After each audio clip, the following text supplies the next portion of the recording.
Oh, hey, bitch. Oh, excuse you. Baloney wash. I'm annoyed. I'm just here to give my opinion and carry in. Oh, it's Chris Avalon Unfiltered, bitch.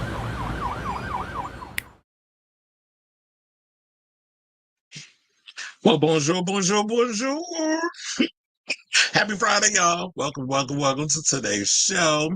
I'm your host, Chris Avalon, and basically what we're going to do is this is a show. Basically, we get into all the things going on in social media, entertainment news, hot topics, whatever's going on, we talk about it on this here show. So, in case this is the first time y'all ever, watch this whole show, we just talk about all the things going on in pop culture, gossip, all that good stuff. So, before we get started, can you please do me a solid and hit that like button, that subscribe button, and the notification bell so that way you know when we go live with a brand new episode of Chris Avalon Unfiltered. I'm like, what the hell's going on? All of a sudden, I forgot to talk. And that's all I do on this show. But yeah, we got a lot of tea to spill today. So, yesterday, we talked about, well, I was struggling a little bit trying to find some hot topics. But you know me, where there's a will, there's a way, and I found some. So, yesterday we talked a little bit about, we broke the news that Britney Spears has, Universal has secured the rights to her biopic. So, of course, I went a little fishing. I did give my little recommendation who I think, and during the show, just a name popped in my head.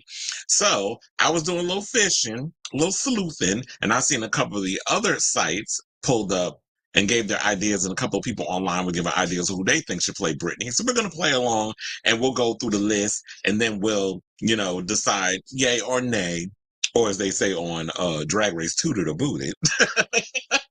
So we're going to do that. Plus, the verdict is in on Justin Timberlake and the whole driver's license fiasco. That little DWI that he had out in the Hamptons. We're going to talk about that. Plus, Megan Thee Stallion is addressing the criticism over her performance at the Kamala Harris rally. Chris Brown is mad at a male fan. He basically blocked him for posting his Photoshop meet and greet photo. We got the photo, and we're going to talk about it. Katy Perry has released a very racy alternate 143 album cover. Girl, she is desperate to sell, for y'all to buy this album. So we're going to show the photos and stuff. Plus, child, they're saying get Maury on the line because, with this whole divorce situation going on with Miss Cardi B and the documentation that she put out there and stuff, like people out here wondering, is Offset the daddy, or is he not the daddy, and all that good stuff. So we're gonna talk about that. Plus, speaking of marriage situations, and well, she done got rid of his ass, but she's having custody stuff going on with him. We're gonna talk about Halle Berry and her custody issue with ex Olivier Martinez.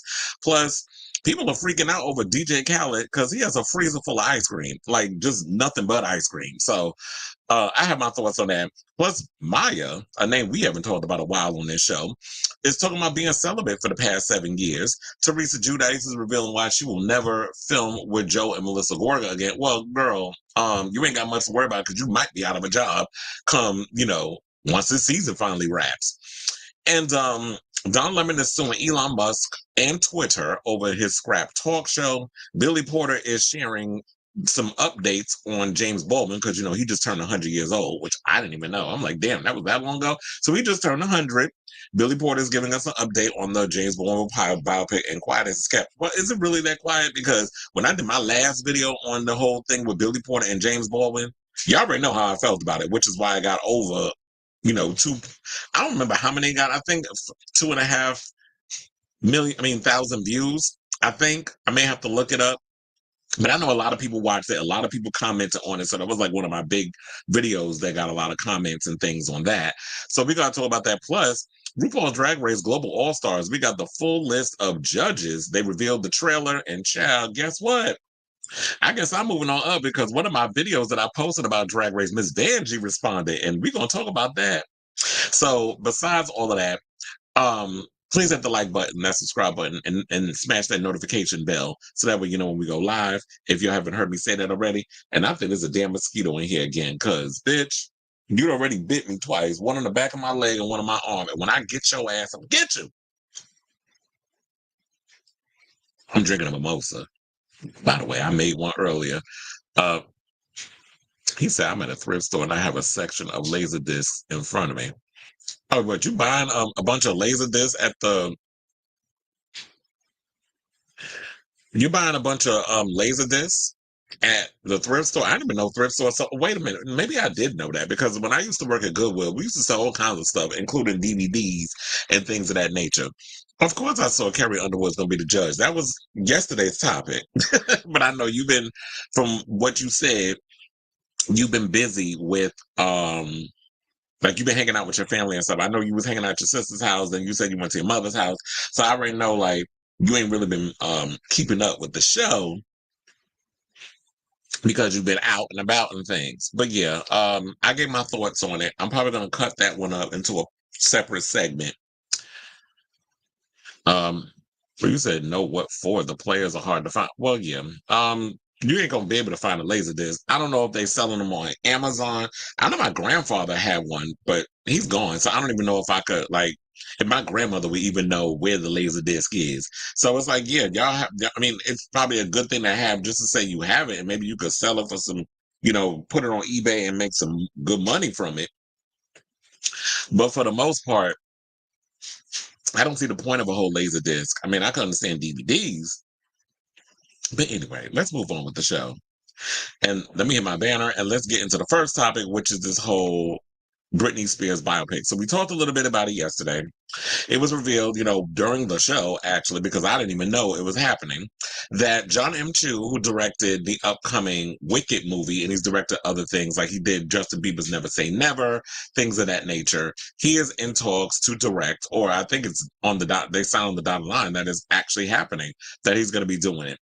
And so from what we know from that, Britney Spears is getting a biopic, one of many, because when I was looking at the article, they mentioned other people. They said there's a Snoop Dogg biopic coming too. I'm like, really? I mean, even though these days, everybody love Uncle Snoop, and Snoop will basically show up in an envelope opening at this point. But do we really want a Snoop Dogg biopic? Look, first of all, if they can make a good movie out of it, then I'm here for it. So I'm not going to judge it too harshly. I need to know a little more detail in regards to the situation. But I was trying to see in the article what they said. Okay, so they said, well, Universal has been, because I was looking at John M. Chu stuff, him personally, it's a little hit or miss with a lot of the films that he's directed, but he's used to doing things regarding musicians. So I think he works in that context of like how to make a biopic, how to work and do documentary films like the Never Say Never thing with Justin Bieber. And then he knows about choreography and making things look shiny and amazing on camera, like shooting action in regards of dance choreography, all that stuff. So, but Universal, they have done a lot of biopics, including Straight Outta Compton, which came out in 2015, which focused on NWA. It grossed more than $200 million at the box office. And he also did 8 Mile. Universal's behind 8 Mile, which I'm hearing that 50 Cent, when we talked about that yesterday, he's working on something in regards of, I think, a series that's based on 8 Mile with Eminem. So that's coming as well. But that movie, grossed $250 million globally, which is great for a small little film, especially that came out in like the 2000s. That came out in 2002. So a movie like that grossing $250 million and around the world, that's a huge hit for them, especially when I'm sure the budget was probably between 20 to $30 million. But they said that they're developing a biopic of Snoop Dogg, which is what I said already, as well as a film inspired by Prince's music. But which I hope that works out, because you already know the shenanigans that's happening over there with Netflix and the whole Prince docu-series, whatever they're doing with that. And they said that's being produced by Ryan Coogler's Proximity Media. The studio also recently wrapped production on a project from Pharrell Williams and Michel Gondry, inspired by the Grammy winner's Childhood Neighborhood. So that's all the things coming out. And plus, we already talked about Wicked. So yeah, that's happening. And I like Michel Gondry because he's directed a lot of music videos from Bjork. So with that being said, we were just debating yesterday, who do we think would be some interesting actresses that should play Britney Spears in the biopic? The only name that I could come up with at the time was Sabrina Carpenter. Like, she was the one that was off the top of my list because I was like, she favors her blonde hair, cute little body, big boobs, even though Britney I think they used to just try to heighten and make her breasts look a lot bigger than what they were. But I like Sabrina Carpenter. She's the closest that we have to like a hot pop act right now. Sorry, I'm eating ice. So we'll go through first things first. I was like, let's go through People Magazine because People Magazine had 10 actresses who they think should play her. One, they said Sabrina Carpenter. So, she's from the Disney Channel. She was on Girl Meets World, which is like a spinoff of Boy Meets World. She also did a Netflix thing called Tall Girl before she transitioned over into the whole pop landscape. She has a new album coming out. That's supposed to be coming out, I think, this month. It's her 6th album, but now that's finally gotten traction. And she's even covered Britney Spears' Baby One More Time. So, in my opinion, I feel like Sabrina is my top choice. I can't see nobody else past that. Now, but let's go down the list. So, the next girl that they picked was Tate McRae. I've been hearing so much about Tate McRae. No shade, but I'm not really into her like that. I don't really see it for her as being, that girl. But according to the article, she's a singer-songwriter dancer. I remember she had she was doing one type of style of music first. When that wasn't hitting, she did the Katy Perry and switched over and became like this whole pop star. And, they began their careers at a young age. I actually forgot that Tate McRae was on So You Think You Could Dance because I used to watch that show back in the day. Lately, I have not been keeping up with it, but she started out, during the JoJo Siwa era. I stopped watching. And then when they had Lorianne Gibson on there, I wasn't really watching. I watched at the beginning. So, she was on So You Think You Could Dance. She also lent her voice. She was doing a lot of voiceovers for kids' cartoons, including, 2014's Annie. And, Britney did Mickey Mouse Club and Star Search, which is what everybody did. Like, if you didn't get on Mickey Mouse Club, you did Star Search. Aaliyah started on Star Search. So many young kids. Usher was on Star Search. A lot of people started out there before they became like the big superstars that they are today. So, McRae says she is a fan of Britney. So maybe she would be a good choice, but honestly, I'm not really seeing it for her playing her, although she might be in the top of getting it. Another actress they said that they should go for, but I don't know if she got dance experience, Millie Bobby Brown. Now, I like Millie Bobby Brown, but I'm not seeing Millie Bobby Brown as Britney. I think, she would be a big name and she'd be a familiar face because, everybody who watches, I'm not going to say everybody watches Stranger Things because they don't, but for those who do watch it, it's like, oh, familiar name. And look, she was married to the son of a rock star. She's Jake Bon Jovi, whose father is John Bon Jovi. So the Stranger Things star 20, who is 20, opened up about her aspirations to hopefully portray her during an appearance in the Drew Barrymore show in 2022, telling host Barrymore, I want to play a real person. And I think for me, Britney would be Britney Spears. I think her story, first of all, resonates with me. Just growing up in the public eye, watching her videos, watching interviews of how she was younger. I mean, same thing with you. So there is similarities of like Drew Barrymore, Britney Spears, and Millie Bobby Brown have kind of come up in the same thing where they were child stars who came up in the business and the ups and downs that they've had to endure. We don't know much about what Millie Bobby Brown has had to go through as an actor in the game because she's really pretty much kept a lot of her personal life private. Or maybe I just haven't been paying attention. But for the most part, we know a lot of tea about Britney before the book, with the paparazzi and everything and the shaving of the head and all that stuff. And we know of all the tea going on with Drew Barrymore and her troubled childhood and all the things she went through. So on that accord, while I'm not necessarily fully 110% on board with Millie Bobby Brown as the choice of playing Britney Spears, with her saying this, kind of edged it up a little bit. And so I'm like, okay, I can see it for her, but I'm not entirely 110% convinced. Now, another name that they came up with, and I'm sure you saw it in the headline photo that we put on the channel, was, on the YouTube thing, Sydney Sweeney. Why is it that they always check picking Sydney Sweeney for every damn thing? It's because she's the it girl at the moment. Because here's the thing.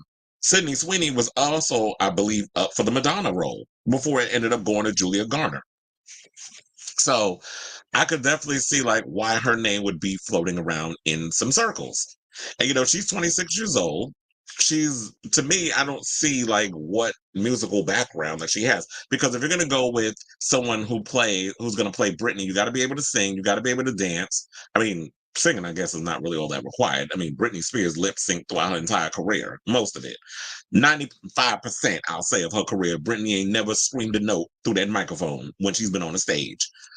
But so it's not a requirement that you got to necessarily have to sing. And that's no shade. It's just the facts is the facts.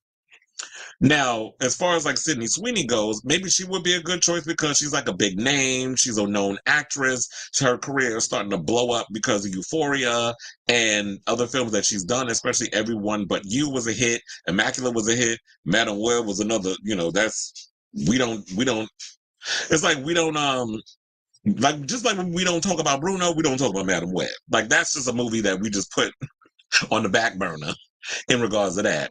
So I could definitely see like why they would choose her, but I'm not entirely sold on Sydney Sweeney. Another name they came up with is that old, that scammer that was over at OnlyFans, Bella Thorne. So, known for her roles on Disney Channel's Shake It Up alongside Zendaya and tons of recent indie films, Bella Thorne has some fans considering her for the role of Spears, mainly for her looks as a blonde and also for her candid social media posts that ring similar to Spears. So, my thing is, just because somebody got the same hair texture don't necessarily mean that they should be a top choice to play Britney Spears. So I'm not entirely sold on her either. I feel like she's a chop and y'all need to get y'all eyes checked because I'm not seeing Bella Thorne playing no damn just playing this character. They also said Dove Cameron, which I'm not really familiar with her either, except for that one time she was on the episode of RuPaul's Drag Race. So that's the only time I'm like really familiar with her. But they said she was on Agents of Shield. I really did not watch that show. I just did not think it was a good show, so I didn't stick with it. So I don't remember her on there. She has released music, so she has that in common, and she's also appeared in musical theater. She's done a lot. She has a musical theater background because she was in Hairspray Live, Clueless the Musical, and a whole lot more. So Dove Cameron, she's a pretty girl. I don't really, like I said, I don't know much about her, but she's really got to be put through the grinder to prove that she could play that part. Because I feel like what this is going to be, they're going to probably put these girls through a boot camp, and rightfully so. That's what you need to do if you're going to have a Britney Spears type up there, because Britney came up in the era of boot camp training. Her, NSYNC, Backstreet Boys, all of them, they all came up in the era of boot camp training. These days, they don't even train these kids. They just like, oh, you got a cute little song on YouTube or TikTok. Okay, we're just going to throw you out there and hope for the best. But back in the day, they actually trained these kids to get to where they are, which is kind of what's missing, in my opinion. Another person they picked is the sister of Dakota Fanning, Miss L Fanning. Is it L Fanning or Ellie Fanning? I think it's L. We're going to go with the L magazine, L Fanning. Says that she's recognizable, and you know what? She is one of the most recognizable people on this page because Elle Fanning is, a good actress, and she's been in a lot of stuff that I have seen. I have seen a lot of movies that she's in. So they said in a Red Hot Instagram post shared at the time, Fanning donned a green bra, shorts, a cape, and headset microphone, as well as prop snake draped around her neck to recreate Spears' look at the 2001 MTV VMAs to perform I'm a Slave for You. She also sang in the 2018 film Teen Spirit. So I think Elle does have a singing background, and so she might be a good choice, in my opinion. Another person that they picked, excuse me, is Florence Pugh. Now, Florence Pugh, I feel like at this point is relatively busy. She's been in Oppenheimer, Midsommar, Little Women, which was directed by Greta Gerwig, and then she's also she was in Black Widow, but she also did the Thunderbolts, which she's about to appear in. I think they wrapped that up. That's already done. So she's about to be in that. So in my opinion, I like Florence, but I feel like she's so busy with her acting and performance and all that other stuff. I was also thinking, but this might not be a good idea because I'm thinking Florence Pugh. I was kind of like thinking, what about Chloe Grace Moretz? She might be a little too much of a choice. So I don't know if she would be good, but I don't know. She just popped in my head. There was another girl that they said too, Grace Van Dien. So we had number 9. I feel like we've been on here forever talking about this. But Grace Van Dien, is she the daughter of Casper Van Dien. I need to look into that to see because they have the same similar last name. And you know, she's also from Stranger Things, and she's also appeared in other TV and Netflix roles, including Greenhouse Academy. She played Sharon Tate in Charlie Says, and she also appeared on the NBC series The Village. And so I think people are throwing her in there because of the hair. And my thing is, we need to look beyond Britney's hair color, because I don't even think blonde is her natural hair color. But we need to look beyond that and think like, okay, um, what else can they bring to the table? You got to be able to play all those different nuances of Britney, the sweet, you know, Southern Louisiana girl. You got to be able to play when she fed up and beating the car with the umbrella and shaving the head and running off with Kevin Federline and her love of peen. Like, you got to be able to play all that stuff up throughout the movie, the 5150 shit. And then you got to be able to play all those nuances. And I don't know if some of these girls that y'all said on this list could pull that up. And then the last but certainly not least, they said a girl by the name of Madeline Klein, who I believe isn't she, wait. It said the 26-year-old has garnered attention for a role as Sarah Cameron on Outer Banks. Wait a minute, she's in the new, now I was like, why does that name sound familiar? Because she's about to be in I Know What You Did Last Summer reboot, or requel, as we should call it. That's why I know that name. So she was on the show Outer Banks, and she also played Whiskey in the Knives Out sequel Glass Onion. So she's on her way. So Madeline Klein is on her way to becoming like that high profile actress. So on the count of that, she might be a good choice because she's up and coming, and you want her to spend a whole lot to get her to be a part of the thing. But she's got to be able to pull off and show that she could play a lot of the different ranges and stuff. But I guess we'll see. If she's about to be in a horror movie, you got to be able to play up a lot of that emotion when you're doing horror films. So that's People Magazine. And I think The Wrap had some similar ones, but we could just scroll through because I can come up and see like which ones didn't they say. They pretty much said all the same ones, just about. They said Margaret Qualley. She's that was a name that wasn't on there. But she's married to Jack Antonoff. That's basically her association with music. It's like but on account of that, that's no, she's an actress, but she's mostly known but she is the wife of Jack Antonoff. So I'm like, no, we're good. They also mentioned Sophie Turner, who, you know, used to be married to, well, I think she's still married to Joe Jonas, but you know, she's an actress. She is married, she's in a fledgling relationship. She's about to be unmarried to a musician, like I said, Joe Jonas. And, you know, she's mostly known for Game of Thrones and that sort of thing. And then she's also appeared in Do Revenge on Netflix. But I don't know. I'm not seeing Sophie Turner playing Britney. That's a chop for me. So those are the only two different ones that they had over at The Wrap. Now, the People wound up coming and going on social media, and they said a couple of names, and shout out to Pink News for this. So we're going to go with what the People said. So people are saying Millie Bobby Brown. That's who they want. They said at the time Spears shot the suggestion down, writing on IG, I hear about people wanting to do movies about my life. Dude, I'm not dead. Girl, we don't want you playing yourself. So I really hope that's not happening. Because Britney, I mean, I love you, girl, but you are not an actress. We saw what was that movie? With Zoe Saldana? Crossroads. We saw that shit. So if you want to come out here and play yourself, be an actor. Just be in the background, executive produce, consult. You already gave them the rights to the music. See, even Madonna know her limitations. She's like, I'm gonna just have the license to the music. I'm gonna direct. I'm gonna co-write, but I'm not playing me on the camera. I want somebody else to play me. So they said, they also said other actor names that would be in the running if fans had their way include Chicago star Olivia Holt, Saltburn's Allison Oliver, Disney star Ruby Rose Turner, Glass Onion, a Knives Out mystery actress Madeline Klein, and the great Elle Fanning. So we heard a couple of those names.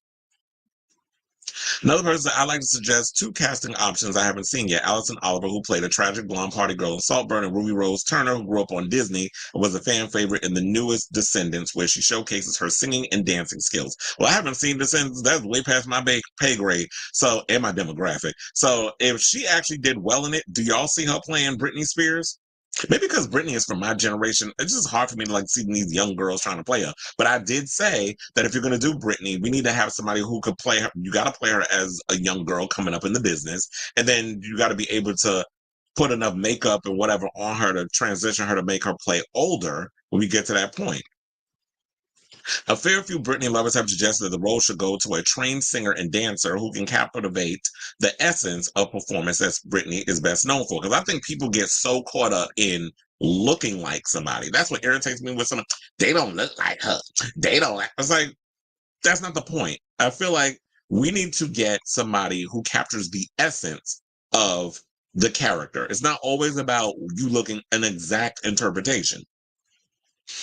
Another person said, don't cast an actress who's blonde. You have to cast someone who can sing and dance. We don't need a Bohemian Rhapsody situation with lip syncing. And we also don't need a repeat of her Lifetime movie. So the perfect choice is Olivia Hall or someone. Well, I agree and disagree with that.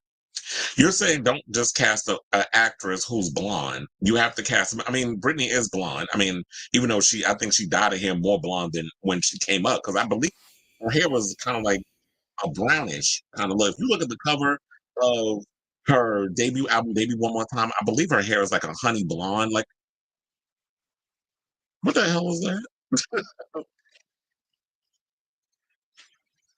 I was like, what the heck was that? I think something started playing. But anyway, so I don't think you should just go based off of something like blonde, but people know her based off of her blonde hair. But if you actually thinking that somebody got to really get up there and sing, I'm like, no. So I'm like, wait, let me see if I can pull that picture of Miss Britney with her old school look from back in the day. Yeah, there she go. Oh baby, baby, and something wasn't right here. But anyway, so the hair wasn't blonde, but it was always blonde in so many ways. So who else did they say? I mean, some of the girls is cute.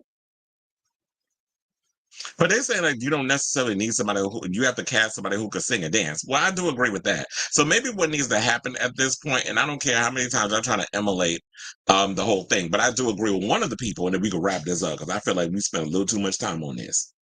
They said genuinely think the Britney. One person named Jay Blazin said genuinely think the Britney biopic role should go to a complete unknown.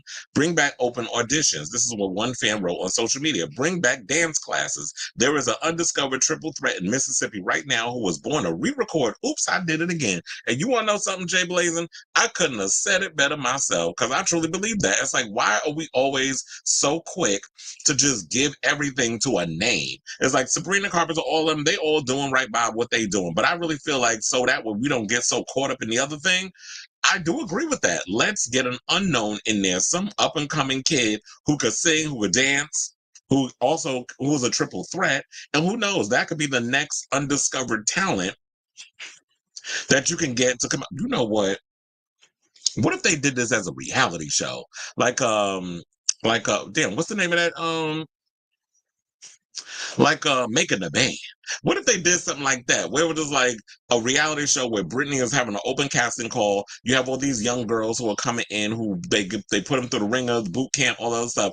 Choreographers, working with the top choreographer, working with the top singing coach, all that other stuff, and then you have a band of judges, including Britney, who decides on based on week to week who they want to play that. Or would that be too much? Like that would be an interesting thing, but I do agree that they need to bring back dance classes. They need to like the old school way. Like that's what I grew up on. It's like the training, the overall grinder that you have to go through to get to where Britney and them is. You shouldn't just be handed something because you're a name. So I do agree with the whole thing about let's get an unknown. Why not do an open casting call? That to me is to say bet. So I say all this to say, what do y'all think of this? Do you agree with some of the names that we talked about that people are saying that should play Britney in the biopic?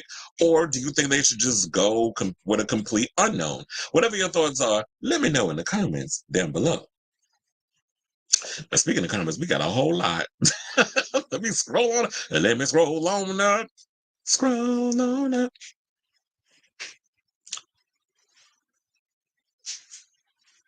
Okay.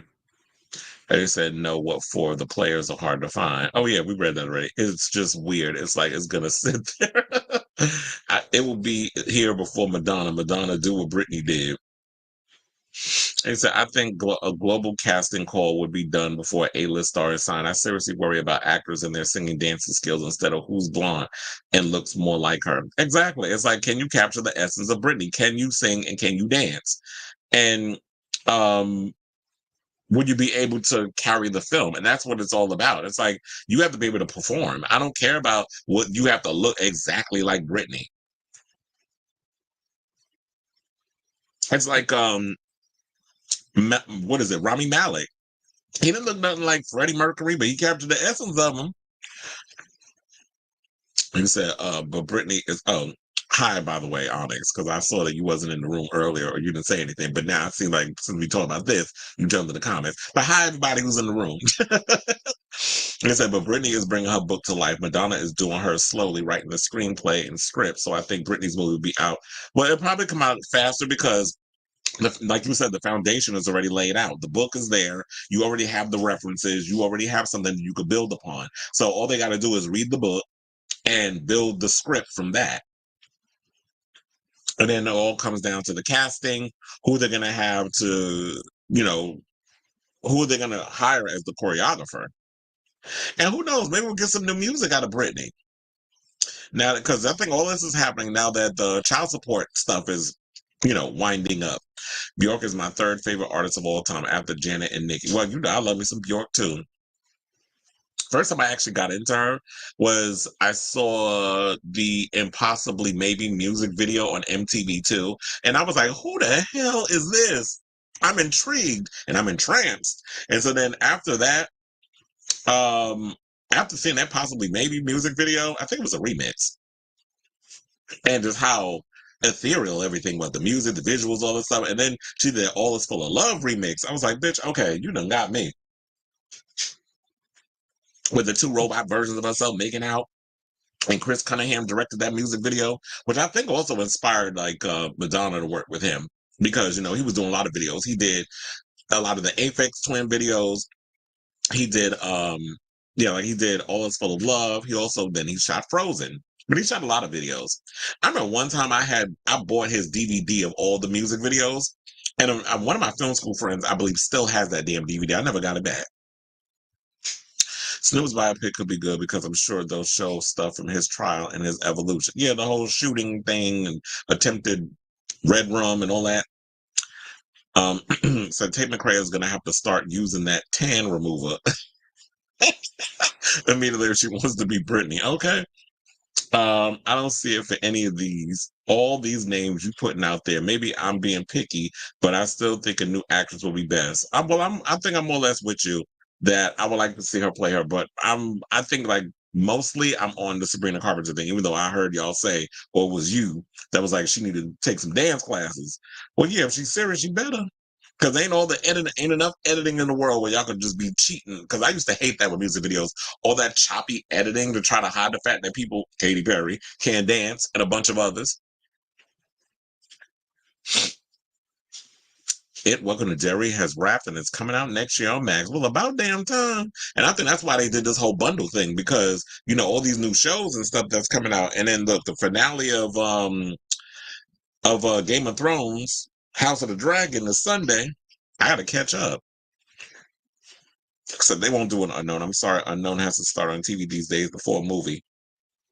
Well, we never know what they're probably going to do. I know some people be like, Unknown might not work, but I think we need to go back to the days of that. It's like a lot of people have forgotten, what it's like to do that.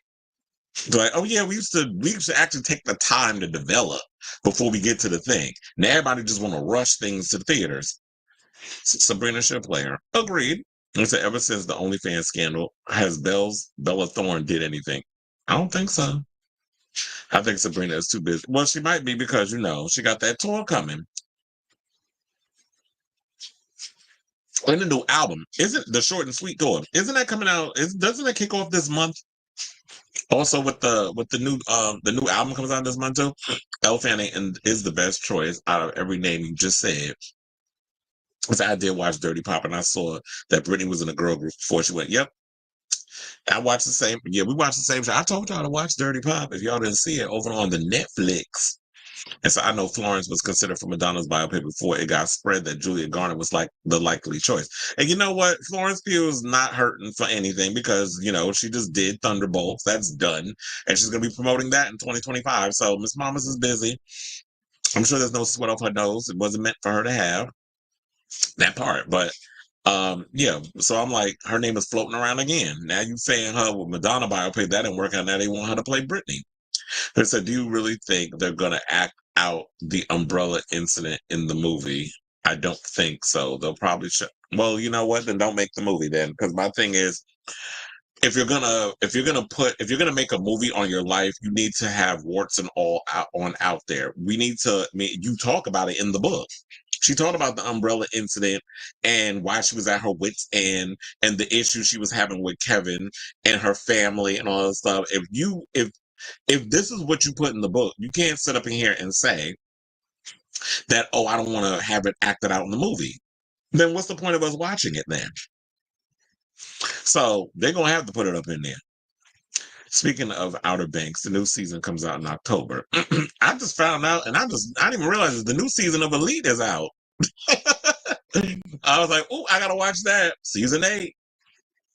Netflix, I tell you, their promotion is horrible. Like I just be finding out stuff when I get alerts on my in my email because I'd be like, why am I just now finding out that the new season of Elite just came out? I should have been known that. Kesha could also play Britney. Does Kesha have acting experience? So I saw a movie where Peyton List from Cobra Kai played Eileen Wuornos as a young girl. Isn't Peyton List the one that plays Johnny's son girlfriend, the one that's been infiltrating what is it that was infiltrating Cobra Kai and trying to find out the secrets for the dude that was in jail? Yeah, I'm on the last season. I'm not on the current season. I'm still watching the last season because I kind of fell off with Cobra Kai. So I think she was the one that was like fighting Ralph Macchio's daughter all the time. Is that who Peyton List is? I think it might be. Because I remember that horrible Lifetime. Oh, child, don't even remind me. That and the Aaliyah one. I was like, Lifetime was a mess. I think people still don't forget Wendy Williams for doing that Aaliyah biopic.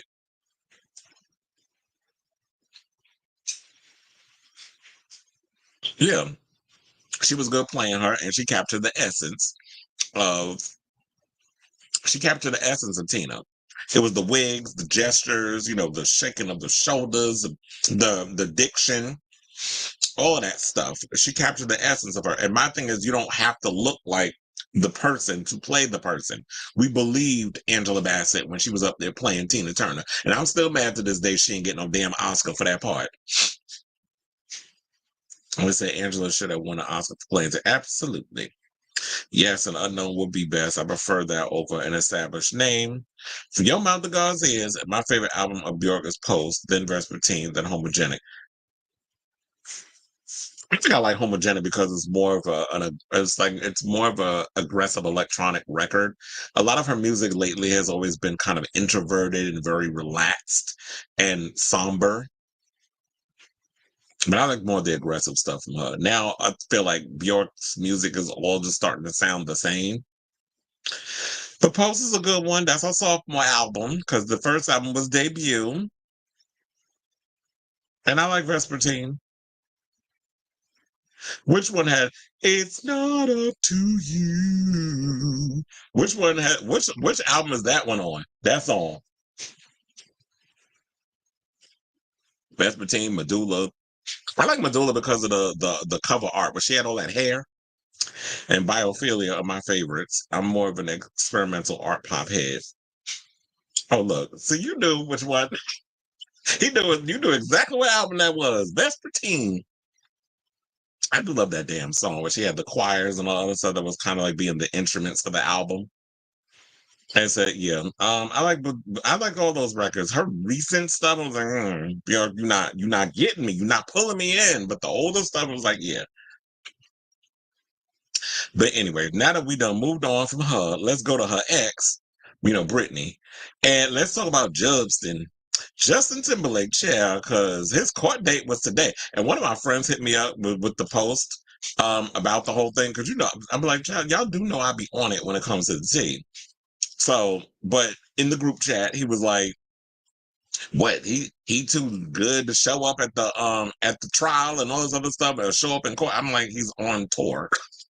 So he couldn't be there. He's overseas on tour. That's the only reason why Justin behind had to go via Zoom, because he's working. So, according to reports, Justin Timberlake had to say bye, bye, bye to his driver's license because a New York judge has suspended it during a recent hearing.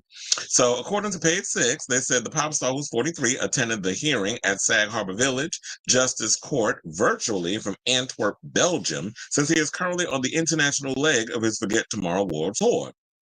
He wore a black collar shirt, as y'all can see in the picture, and officially pled not guilty, according to NBC News. Now, Timberlake's lawyer reportedly received a stern warning from the judge over his irresponsible remarks. So the judge was being messy, which goes to show that not the judge, the attorney was being messy. Because remember, when we talked about on the show, the attorney, Justin's attorney, was trying to go with this angle of trying to make the cop look bad, like he didn't do his job, that they let Justin's friend, because they was willing to throw her ass under the bus to save him, typical Justin Timberlake behavior, where they were going to throw the friend under the bus to say, well, you arrested me after I refused the breathalyzer.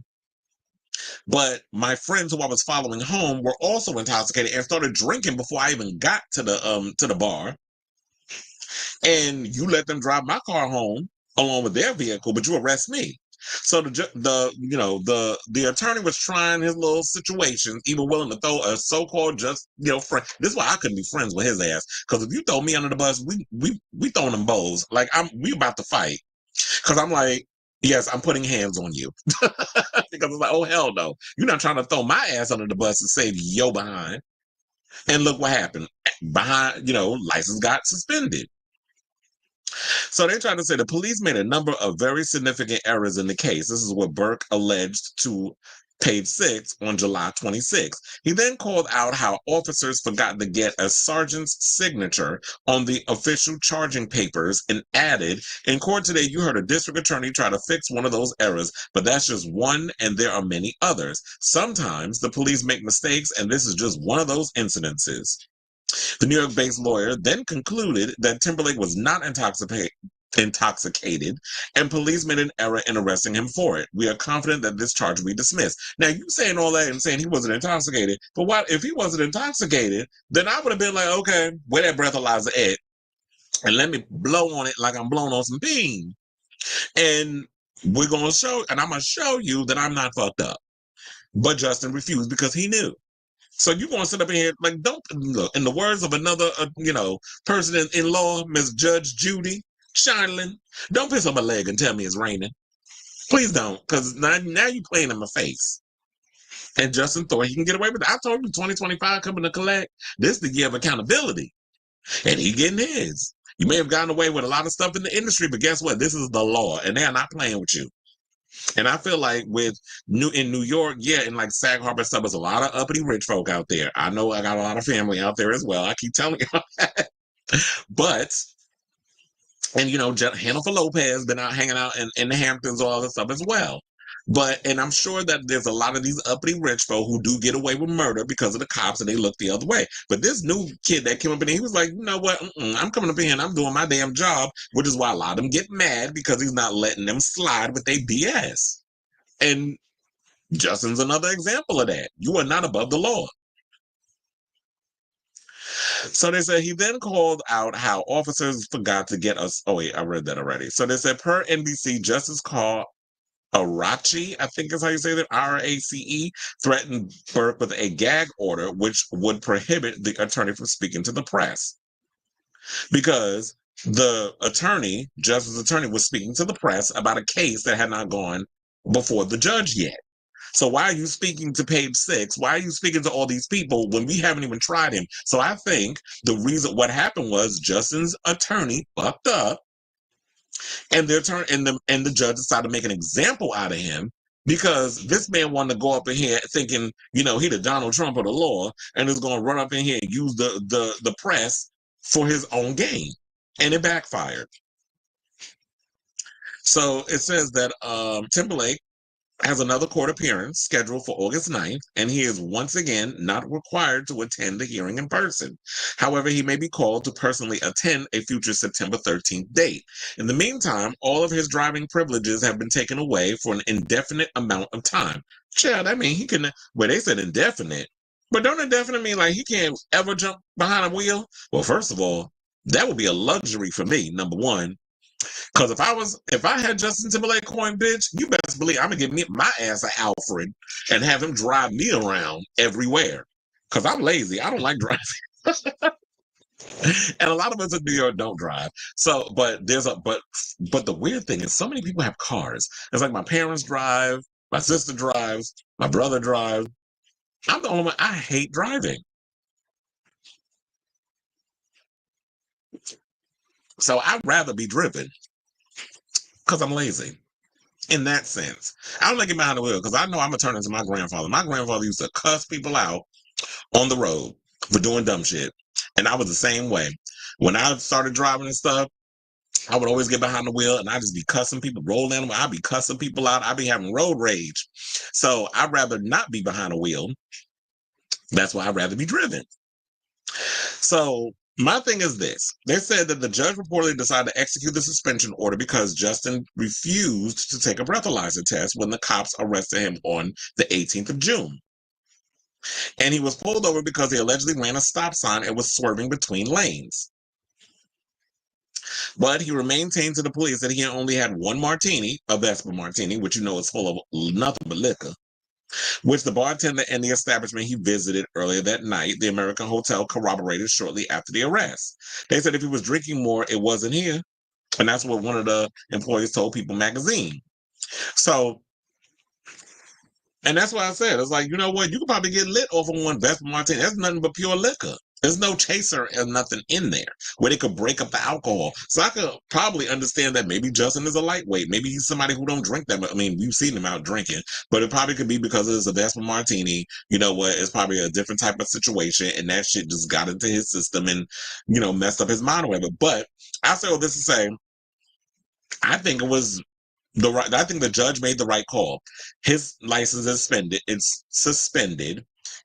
They said for the indefinite future. So who knows when he'll be able to get his license back. They said indefinite. That means forever, don't it? So he can't get behind the wheel. And if he get caught behind there, they're going to haul your ass off to the jail. So I say all this to say, what do y'all think of this? Justin Timberlake finally getting his justice handed to him, chair. So I feel like the judge was fair in what he did, and you know what, the attorney messed up because you shouldn't have been going to the press saying things that you shouldn't have been saying on behalf of Justin Timberlake. You should have waited until you got to the courtroom, proved the things you needed to prove, because you was letting us know where you was planning on going with the case and who you was going to drag down with y'all and all this other stuff. And the judge was like, okay, I'm going to show your ass when you get up in that courtroom, and showed his ass. He did. So let me know what y'all think of this story in the comments down below. Now, speaking of comments, let's get to some of them. They said Justin better tell his lawyer to shut up and treat the judge respectfully. Flake. As I downed the last of my mimosa, I said I like Pagan Poetry and Hidden Place too. Yeah, those were some good ones. I'm surprised people are still going to see Justin. He hasn't had a good album. It don't matter. I feel like at this point, Justin is a legacy act. Like, he literally could just sell out arenas for the rest of his life. And he'll do well. He don't have to put out no more music. He could just have a career off the old stuff. Nobody wanted to hear that new shit. But if he ever decides, you know what, I want to do a residency, or if I want to do like a tour around the world or in the US, Justin Timberlake will always be able to make a coin. So he's set in that way because he's got his set fan base, mostly women who don't care about all this other stuff. But justice was served. The cop did his job, and it is what it is. So we got to protect that cop at all costs. Because, I know it's shocking to a lot of people, but when you get behind the wheel and you've had stuff, you had alcohol in your system and you get caught, there are repercussions to your actions. So that's the last time I listened to his music. The last album I listened to was 2020. That's probably the last time we put out a good record. Because the 2020 experience, I will say, look, I'm not just going to completely shit on Justin. I liked a couple of his stuff. I wasn't a fan, but I liked a lot of his stuff. I bought his albums. I'm not going to sit up here and just be like, oh, well, I'm a shit on Justin because it's the popular thing to do. I actually put money in that man's pocket. And I went to the store. I bought Justified. I bought Future Sex Love Sounds, and I bought the 2020 Experience. And I watched his performances and watched his videos, but what over the years, and what would turn me off about him was his public persona of him throwing countless people that I was a fan of under the bus to save his own ass. One of the things I can't stand about people who don't take accountability for the things that they do. So when you are that type of person and he comes across very much as that, using his white male privilege whenever the shit hits the fan with him and will throw anybody and everybody else under the bus to save his behind, typical white male privilege tease, that's what turned me off from him. And now he getting what's coming to him. So I guess Jessica gonna have to drive his ass everywhere. Or if not, he's just gonna have to hire a driver. And the drivers, they be doing all the tea. So anyway, let's move on and let's get to Megan Thee Stallion, who recently at one of her shows opened up about this whole Kamala Harris rally. And how she's calling all of it fake outrage. So she said, I don't think they heard what she said. Kamala wants a ceasefire. She supports women's rights. So I think a lot of people have been running around saying, one person they saying Kamala ain't black, which of course got Trump running around with that damn narrative. She ain't black. She got a Jamaican damn father and an East Indian mother. She black. I don't care what none of y'all say. Argue with your mammy. And then also, people saying she wants a ceasefire. And look, we had the whole thing with Germany and, all the others where they brought them people back home from Russia. So there was a trade-off. And I'm saying, like, okay, Putin, what you up to? Because you letting prisoners go from Russia? And somebody tried to diminish, well, they had to have help from other countries. It wasn't necessarily. I was like, duh. That's why it's called the United States. Like, we have allies all over the world where we get together and try to help get people free. That's what the United States is about. Now, the whole thing with Israel and Gaza and all that other stuff, I'll be windmilling over that. But this is not the time and the place that I want to get in that conversation right now. We're going to get to the clip, excuse me, of what Megan Thee Stallion said. And then we'll talk. They was fake mad and I was confident for Kamala.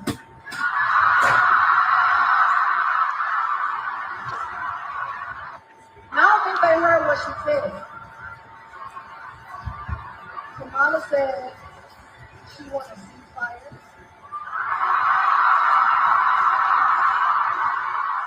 Kamala said she supports women's rights. Kamala said y'all trying to high as gas prices. Kamala said I'm for the people. Tonight, I'm not giving y'all my lightest toy. I'm giving y'all my hardest toy. In the motherfucking rain. Because I want the hotties to have a good motherfucking time. I want the hotties to do what the fuck they want to do. When the fuck they want to do it. I want the hotties to be bad bitches all the time. Now I just want to put my shit right before we got back into the real message.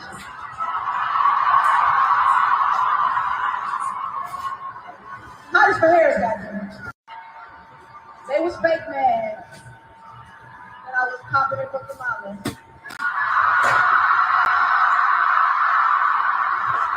So yeah, so she was like, oh, they were just, she was basically calling it fake outrage, that sort of thing. Some people was like, nobody was mad. Everybody just said you shouldn't have been invited. I don't think that was what it was. I don't know how you could sit and say that. Like, who are you to determine to say, like, okay, Megan Thee Stallion shouldn't have been invited to the event? That's who that's who Kamala Harris wanted, because I can't say DNC. DNC don't start until about 2 weeks. I think like in the middle of August. But nobody had a problem. I personally did not have a problem with Megan Thee Stallion being there. I know a lot of people had a problem with what the type of performance that she was giving. They said she was twerking, all this other stuff. One person in the comments said, y'all, it's a rally. Rallies are about energy. It wasn't a debate. Sheesh. Another person said, I don't even like her, but y'all be acting like y'all so woke when it comes to politics, when y'all be at the club every day of the week doing the same mess. And you want to know something? I can't like your comment enough, Maya Mirage, because, and clearly, with her having that Mirage last name, we already know what team she's rooting for. But I like when people can be practical. But it's like, I'm not even a fan of hers. I'm a Nicki fan, whatever the case is. But we gonna call shit out as we see it. It do seem like fake outrage, particularly Lipo Lee jumping on into Twitter, Jason Lee, and saying, I love Kamala Harris, but having Meg Thee Stallion twerking at a rally is as performative as Trump having rappers at a rally. Both are not connected to the black vote and will never equate to making politics cool. Well, sir, speak for yourself, because I remember once upon a time your ass was trying to run for political office and nobody was voting for you. So what the hell is Jason Lee talking about? So it didn't come across as, look, all politics is performative, whether it's on the Republican side and on the Democratic side. And what rappers was he getting? Freaking Waka Flocka, his slow ass, who can't even spell correctly when he's on Twitter trying to talk about why he voting for Trump? Looking like the damn predator. Trying to talk about why he voted for Trump. Nobody asked your ass. Deb Anthony got 5 minutes, come get her dumbass son.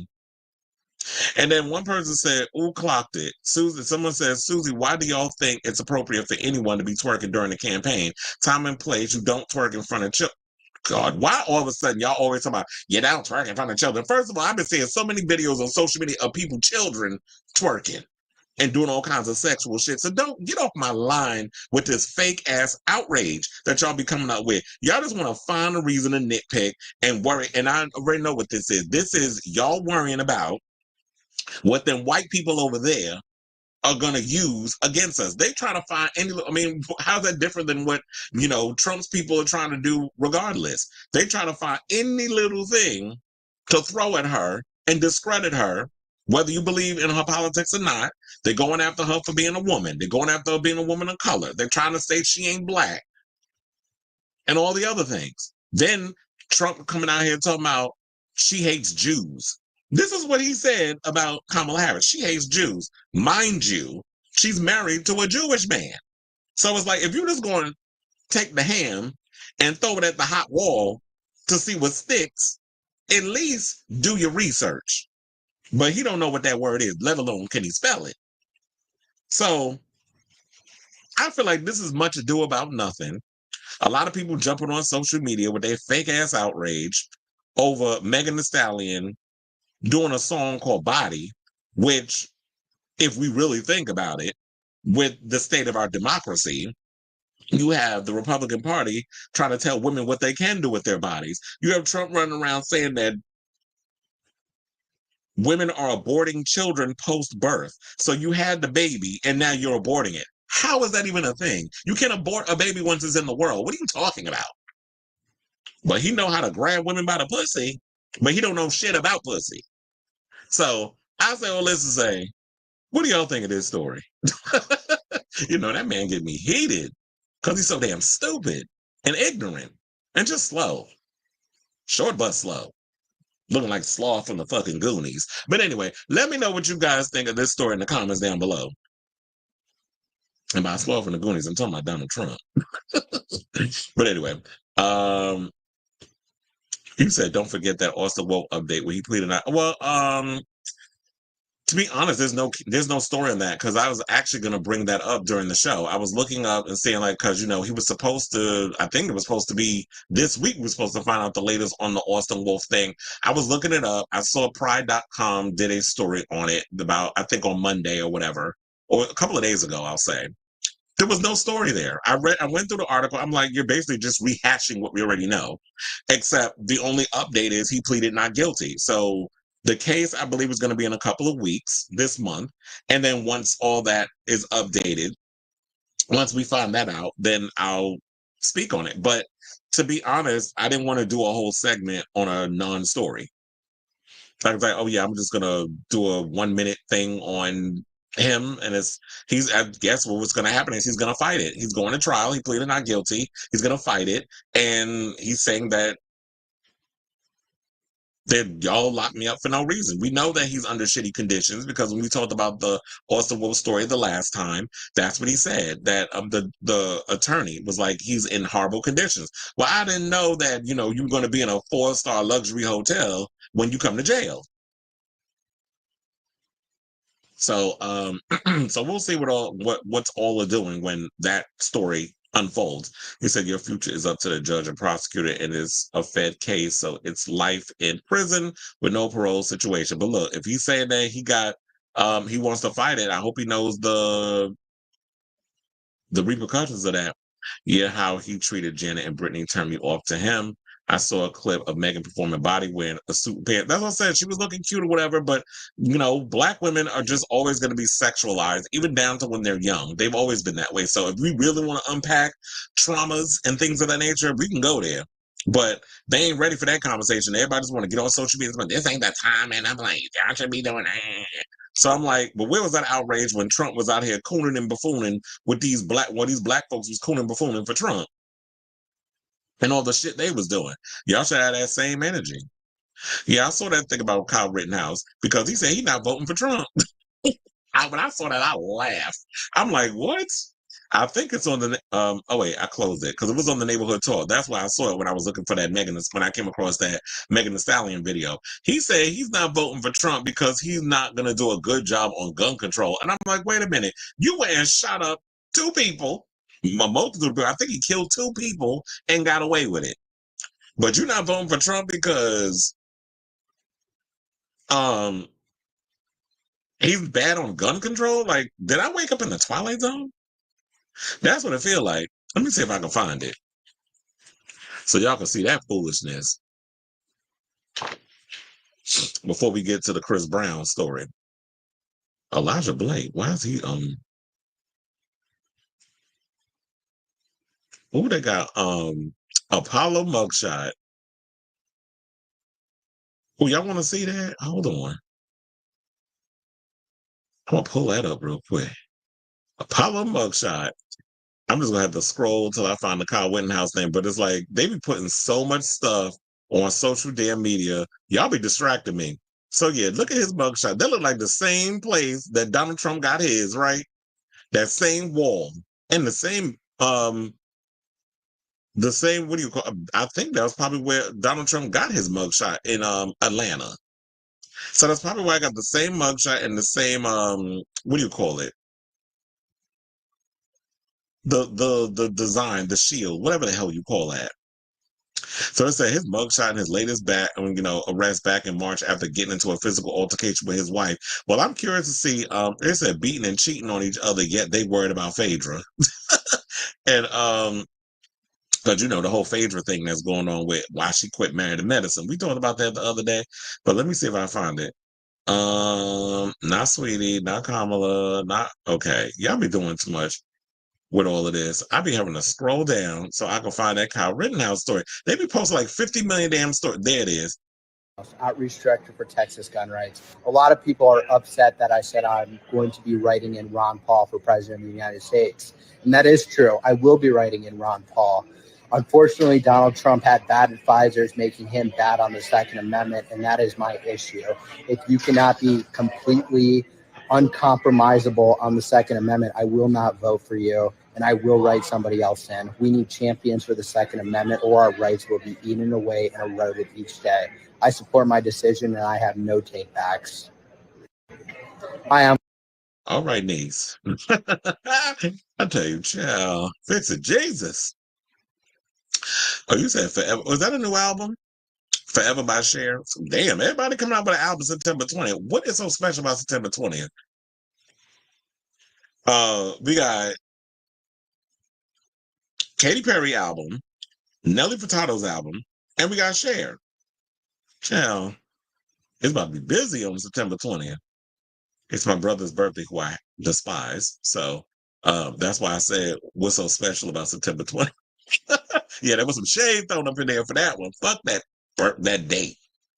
Although I'm looking forward to those albums. But anyway, let's move on. Let's talk about Chris Brown, who apparently blocked a male fan for posting a Photoshop meet and greet. So Chris Brown recently, Chris Brown apparently is under fire for reportedly blocking a male fan who shared a Photoshop picture of him and Chris at a meet and greet. Because Chris Brown do these meet and greets where he I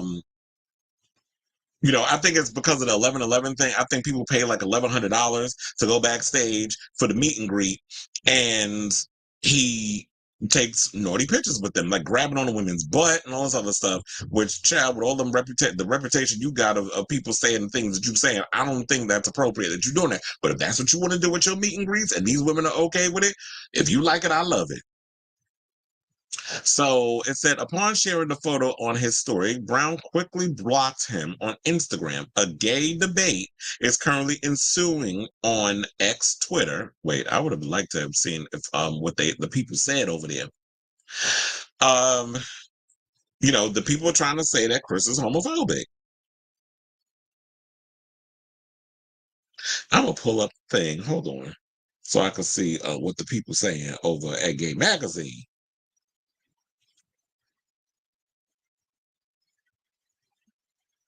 This is what happens when you're trying to do a show during the live, the whole live situation. Well, it's a lot of comments. But, okay, so they said, as we previously reported, a similar situation occurred recently between rapper Plies and a gay fan who posted a flirty caption along with the photo they took together at the airport, causing Plies to state he can't be nice no more. Because what happened was, for those who are not familiar, Plies took a picture with a gay fan at the airport, and the fan went and wrote "me with Bay" on the thing.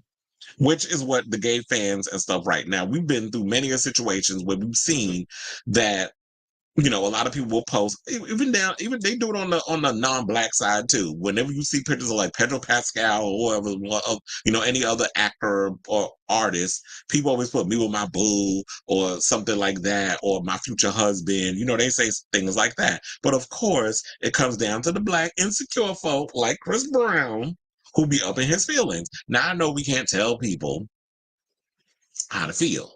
When people do things, or you do things with their photo, or you take a narrative and you run with it. I mean, ain't nobody out here really believing Chris Brown is out here hunching no dudes. But if you watch it, welcome to the family.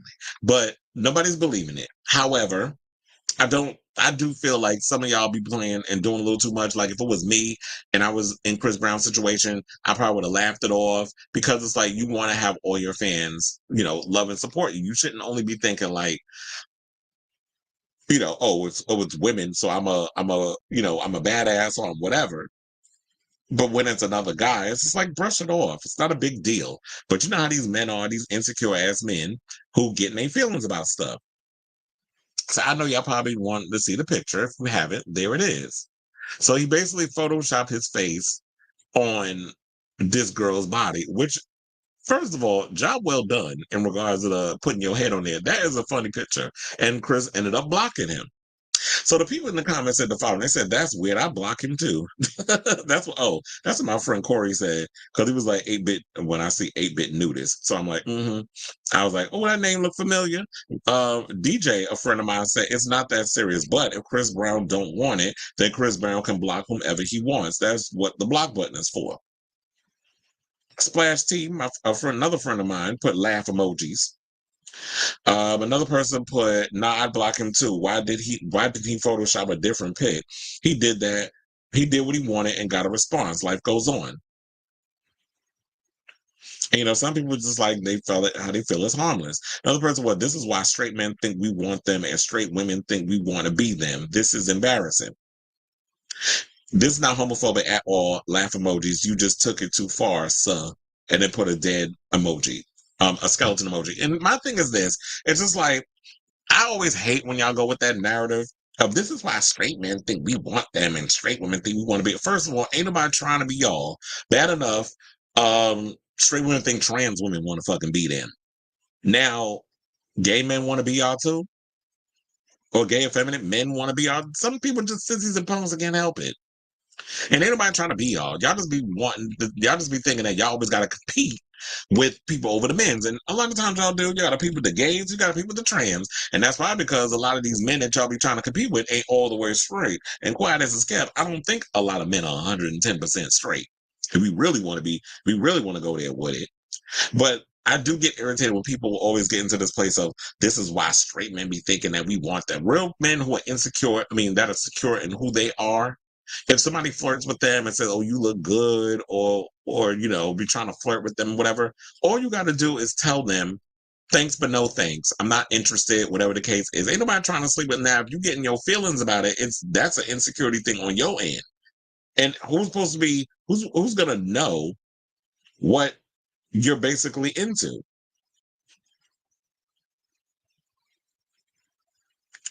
So now I'm getting a message that Lee Daniels talking about he trying to bring stars back. Remember that show with Queen Latifah and a bunch of other people? But anyway, I'll say all this to say, what do y'all think of this story? Do you think that Chris Brown is overreacting, or do you think it's a case of, you know what? You can't tell somebody how to react to a situation. Like, he has a right to feel how he feels. Whatever your thoughts are, let me know in the comments down below. Okay, so you said I wouldn't be surprised if Chris is. I mean, I wouldn't be surprised either. First of all, he's misogynistic and he beats on women. I mean, and likes beating up on dudes and getting into fights. I mean, he's got 2 lawsuits currently brewing against him. One, a $50 million lawsuit with the 4 guys that got into that big brawl at his show backstage. And then one of the security guards that was injured. I think his is a $20 million one. So overall, he's got a $70 million lawsuit. And that's what you should be worried about, instead of blocking people for photoshopping their head on a woman's body, making like you about to eat her butt, eat his behind. It was funny. I had a cackle. It's like, it's not that serious, but Chris Brown looked like he just need a colonic. Give him a big old coffee enema.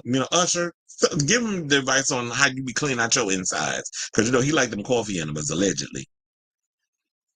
But anyway, let's move on. Let's talk about Miss Perry. Not tired, Perry. Katy Perry.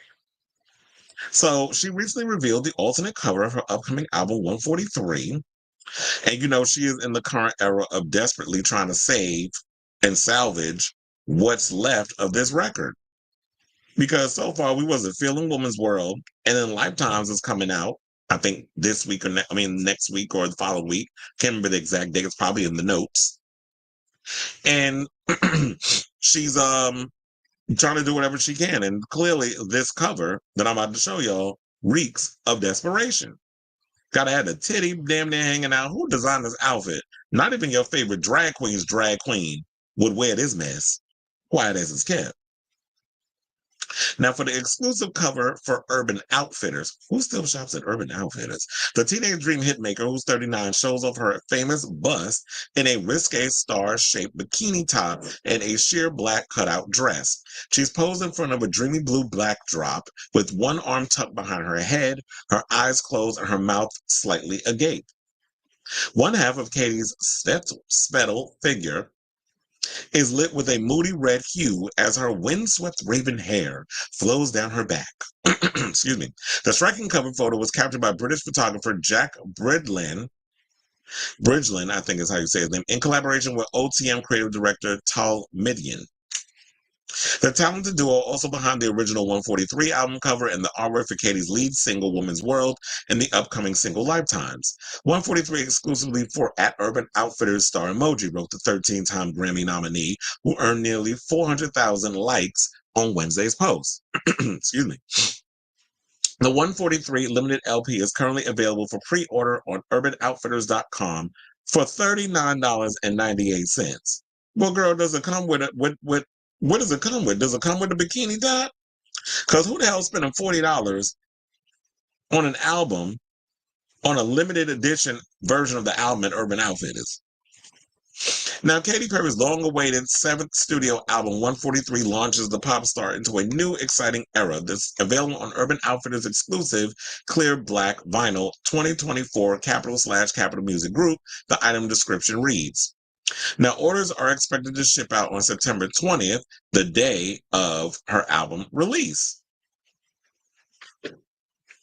So it also says that the stunning images shows a bikini-clad Katy rocking a mirrored sarong while climbing on the towering monolithic pillars that make up the Stonehenge of Ibiza. So this is, the behind-the-scenes photos. So I think I also have that. Please hold. So yeah, this is the behind-the-scenes look that she's basically showing the fans, where she was climbing on the towering monolithic pillars that make up the Stonehenge of Ibiza. The raven-haired beauty reminded the 206 million followers that Lifetimes will be released 1 week from now on August 9th at midnight. She also encouraged fans to pre-save the song on the preferred streaming platform. She would try at one point to come out with like a little TikTok dance so that way it can go viral, and nobody cared because I don't hear anybody talking about the dance thingy that everybody was doing or whatever. Now, Katy confirmed that Lifetimes will be the second single of 143 earlier this week. Now, on Monday morning, the pop star wrote in her 206 million Instagram followers, what is it said? Lifetime's August 9th, song plus video, pre-save now, Katy, blah, blah, blah, blah, blah. She recently shared that the track was inspired by her and fiance Orlando Bloom's daughter, Daisy, who turns 4 on August 20th. Katy coordinated a dance with influencer duo Brooke Blewett and Jess Qualter to accompany a teaser snippet, and Irish singing duo Jedward appear in the clip. Well, child, they said that Lifetime's announcement post also so far collected 165,000 likes, as fans are anxious to see the music artist recover from the project's last lackluster first single. And here's the thing. I actually think that the first single, yes, it was lackluster. I've heard Lifetime's. Lifetime's is a cute little bop, and, it's catchy. It could have been the first single, but I feel like because it also has that stain of Dr. Luke on it, and Dr. Luke allegedly produced this song as well, I feel like it's probably going to go the same route as the original. It's going to come and go. I don't feel like there's that much excitement outside of the Katy Cats for this new era that she's going into. And it just, a lot of what she's doing, from the outfits, the tacky outfit, child, let's go back to that.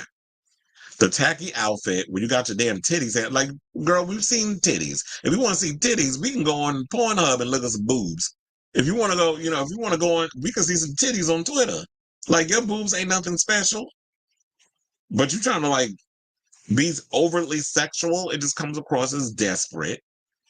It comes across, like, a lot of what she's doing now, it just comes across as forced and desperate. And I'm not buying into it. It just looks, girl, you just out here looking pathetic at this point. So I say all this to say, what do y'all think? Are y'all here for this new song? Are y'all excited for this new song? Are you kind of just looking at Katy Perry with a side eye and being like, girl, ain't nobody checking out, ain't nobody really checking for this whole thing? I just feel like the outfit looks cheap and tacky. The way you're rolling out your songs and everything is just not working for me. And you know what? I feel like Dr. Luke being a part of this project has tainted this record and the rollout and everything that has been behind it. So I don't know. Let me know what you guys think of this story in the comments down below.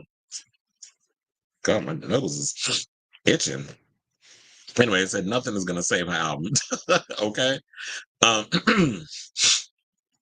right, so let's move on. Let's talk about Miss Cardi B, who we got the latest tea on her situation. So, yesterday she announced that she was filing for divorce again. And, because she's been on again, off again with Offset for like 7 years. They've been married. Apparently somebody went and tagged Cardi and was like, yo, man out here creeping with another woman.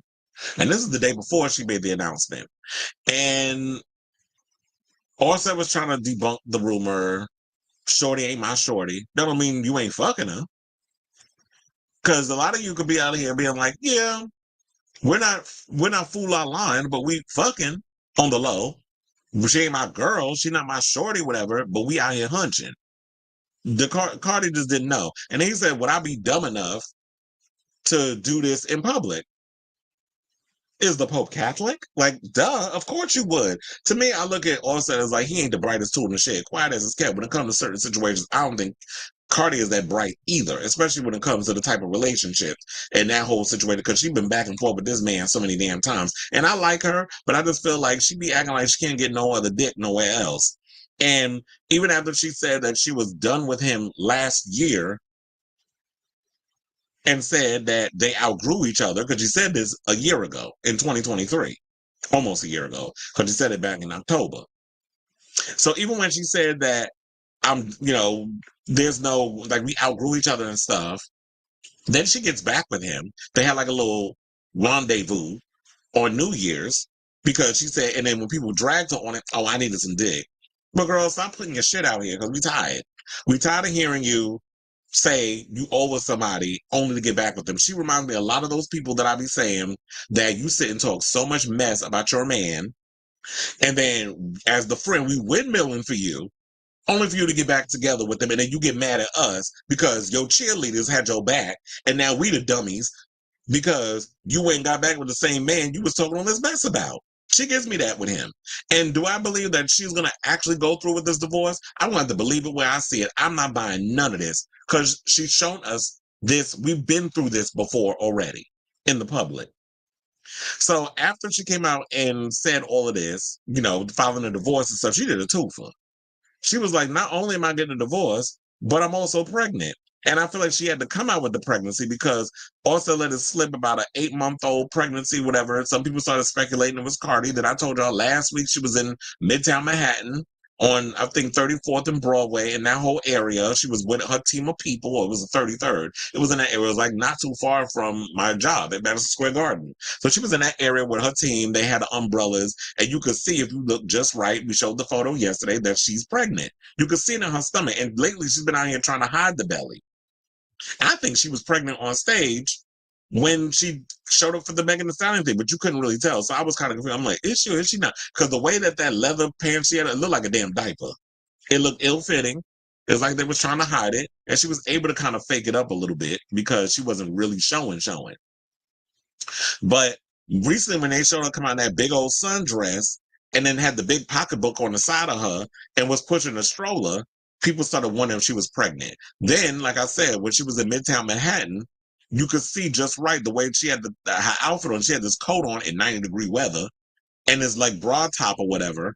And the coat was trying to cover, I guess she was doing like a shoot or whatever. I don't know what she was doing or why she was there. But when we looked at the photo, you could see paparazzi caught her belly. So we knew she was pregnant. But I feel like after everything that happened in the 24-hour period, she was forced to come out and admit that she was with child. So then what also had people wondering if Offset was the father. I'm like, who else was she hunching? Of course it's his. So according to TMZ, they said they obtained the divorce docs and they spell it out clear as day, noting the couple is expecting their third child together. And not just that, but Cardi is demanding Offset cough up dough to help support their 3 kids. As we were told, she's also seeking primary custody of the children, something that's also confirmed in the divorce filing. In terms of why they're splitting, Cardi is citing irreconcilable differences with no chance of patching things up. Well, irreconcilable differences is always the thing that they always use as to why they're getting a divorce or whatever. And I guarantee you, this month, when Hannaford and Ben actually finally say we've tried, we're making it work, but it didn't work, but we're getting a divorce. We're just waiting for the big shoe to drop, the other shoe to drop, I should say. I guarantee they're going to put irreconcilable differences on their damn paper. Because that's what everybody does, apparently. There's no other reason. Except that one time, I forgot, who was the one that said that when they was getting divorced, they put fraud on their paperwork. I wish I could remember who that was. I think it was it Sandra Bullock? I think it might have been her. But anyway, they said one last thing that's noteworthy about the docs. Cardi said she wants their personal property acquired during their marriage to be divided up equitably. So, which means, we was talking about earlier this week, because the day before the cheatation situation, and then the next day, it was 3 days of Cardi stuff. The first day, I believe it was Tuesday, there was the stuff where she was on social media popping on because people said that the $5 million mansion that she has with Offset, she's having financial struggles. And she decided to pop off on social media about that. Then Wednesday was the Offset cheatation allegations. Then Thursday came, the announcement. We're getting a divorce and I'm pregnant. So they also said sources with direct knowledge told TMZ the split wasn't about cheating. It was just a case of two people drifting apart over time, with the breakup being a long time coming. This is the second time Cardi has filed for divorce, the first being back in 2020, but then changed her mind. But this time, though, sources say she's sticking to her decision. And like I said before, look, we didn't need more to determine who the father was. We already knew it was Offset. Who else was she out here banging? Like, to me, that seemed like the only peen that she seems to be getting. And I'm sure, like, he's good in bed. A lot of dudes out here with community dick know how to slang it and throw it around.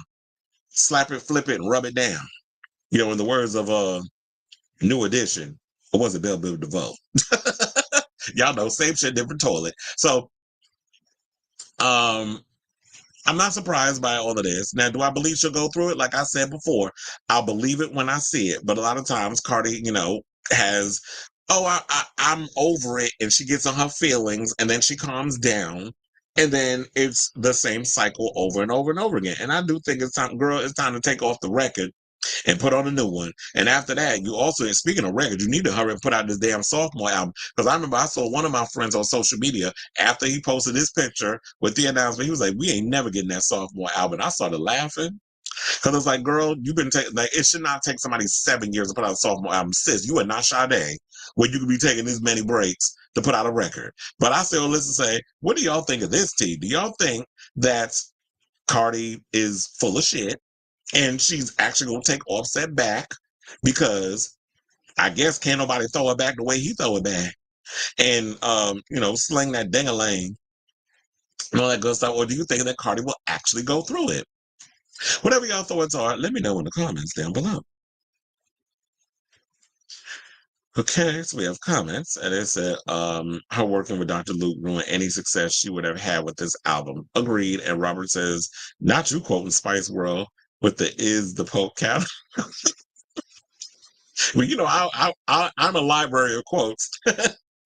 So, and it said, of course, it's cheating. Of course, that's what I said too. Like, child, look, in the words of Judge Judy, don't piss on my leg and tell me it's raining. I mean, cheating has always been the foundation of why Cardi B and Offset have, had their issues with each other. He would constantly go out and sleep with other women, or going back to the exes and those other stuff. And this is what happens when you get in a relationship with messy ass men who got multiple baby mamas and children from all these other women. Like you're saying, multiple baby mamas, and you got to trying to deal with all of that. And him being messy. You know how a lot of these men are. They like to sit back like they ain't involved in nothing. That they ain't create this mess. And the women who got into it, they just be going back and forth with each other. So I do believe that cheating played a factor. So they could sit up here and tell me, we just drifted apart. Girl, you drifted apart back in 2013. What changed within the year? Not a damn thing. And I told you, I was like, I knew they got back together the moment I seen them show up well, there was many reasons, many of things that they were saying that why they were spotted out here, there, and everywhere. And I get it because he's your husband, father of your children. So yeah, when you're co-parenting, you have to kind of meet up and deal with that sort of thing. But I'm sure they was up in there fucking. Like, who didn't know that? You have to be a fool to believe that they wasn't up in there having sex. It happens all the time with a lot of relationships. You had that breakup sex, or that breakup to makeup sex, or that sex where it's just like y'all missed each other and you just want to remember what it was like one good time, throw me up against the wall and clap my cheeks. That's how some of them go, and Cardi gives me that. I think she's afraid of being, it could be, look, she probably another damn Jennifer Lopez.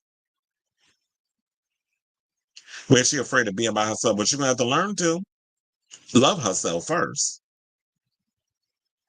Now, let's move on to the next topic and talk about somebody who's not Cardi B or Jennifer.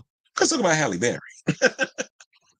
Who is going through it with her ex-husband, Olivier Martinez, who she says is trying to delay completing their agreed-upon therapy sessions as part of their co-parenting agreement by taking the summer off to travel. So yeah, she's been always going through the years of having issues with Olivier. Remember the video? I mean, not video, or maybe there was a video. Remember the photos where he got into a fight with her other child's father, Nala's father, Gabriel Aubrey, and he had came out with the black eye. I'm like, damn, Halle, you sure know how to pick him. But she got a good one now. You got a good one, Savannah. He's a good one.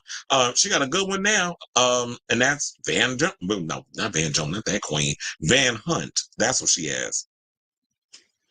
So they say in court documents filed on Wednesday, July 31st, Berry, who's 57, alleged that there are several matters that concern her greatly regarding Martinez, who's 58, and co-parenting plans for son Maceo, who's 10. The first concern is Olivier's continued unilateral decision-making with respects to Maceo's education and extracurricular activities without my prior knowledge and consent, even though Olivier and I shared joint custody, legal custody, I should say, of Maceo, according to court documents obtained by Us Weekly. The second concern is that Olivier consistently places Maceo in the middle of Olivier's anger toward me and in the middle of our conflict. So she basically saying that he uses the son as a weapon against Halle. Oh, he messing. I believe it because he's French. I believe it. French people are mean. I've encountered a few. That's why I'm saying it. Berry further claimed that Martinez has refused to accept her relationship with Van Hunt, whom she's been dating since 2020. Now, according to the Oscar winner, Hunt, who's 54, played an important role in Maceo's life. Berry also shares daughter Nala, 16, with ex Gabriel Aubrey. Olivier's lack of acceptance of Van has resulted in Olivier's refusing to permit Maceo to work in a family therapy setting with me and Van as a means to continue to create a healthy environment for our son within the structure of a blended family. Because here's the thing, whether you like it or not, sir, Halle has moved on. She got a new man. Shantae's got a man. So, Halle got a man at home, a new one. And you had your chance with her. Y'all fucked up the thing. So you need to grow the fuck up and come to, mature as a man, sir, and meet in the middle and figure out how you are going to make it work and co-parent with Halle and have some kind of respect for her current relationship where he's actually taking these kids in as his own. He's helping be a dad to them, even though he and Halle aren't married. And I feel like their relationship works because of that. Not everybody need to get married. Halle did it twice. Oh, wait, has she? Oh, yeah, she's done it multiple times. I forgot. She was with Eric Benet. I believe she was Dave Justice. I believe she was married to him. That was like, so I think she's been married at least a good 3 times. So she knows that, you know what? Our relationship works the way it is. We can be boyfriends. We can coexist and co-parent. Because my other two exes are no good ass pieces of shit who don't want to really be in the lives of the children. Well, I can't necessarily say that about Gabriel because I don't know Gabriel on that level. We're just going to focus on Olivier. So they also said Berry and Martinez met on the set of 2010's Dark Tide, getting married 3 years later in July of 2013. They split in October 2015, and they declared legally single the next year. As previously confirmed in August of 2023, that Berry and Martinez agreed to share legal and physical custody of Maceo, planning to alternate custody on weekends and weeks. Berry was also ordered to pay Martinez's $8,000. Wait, this is the part that I'm like, this is crazy. But then again, I guess if you want to play in the wheelhouse, if you're the breadwinner, women gotta do what, they gotta get caught up in the child support thing too, like the men. She has to pay him $8,000 a month in child support, as well as an additional 4.3% of any income she receives over $2 million.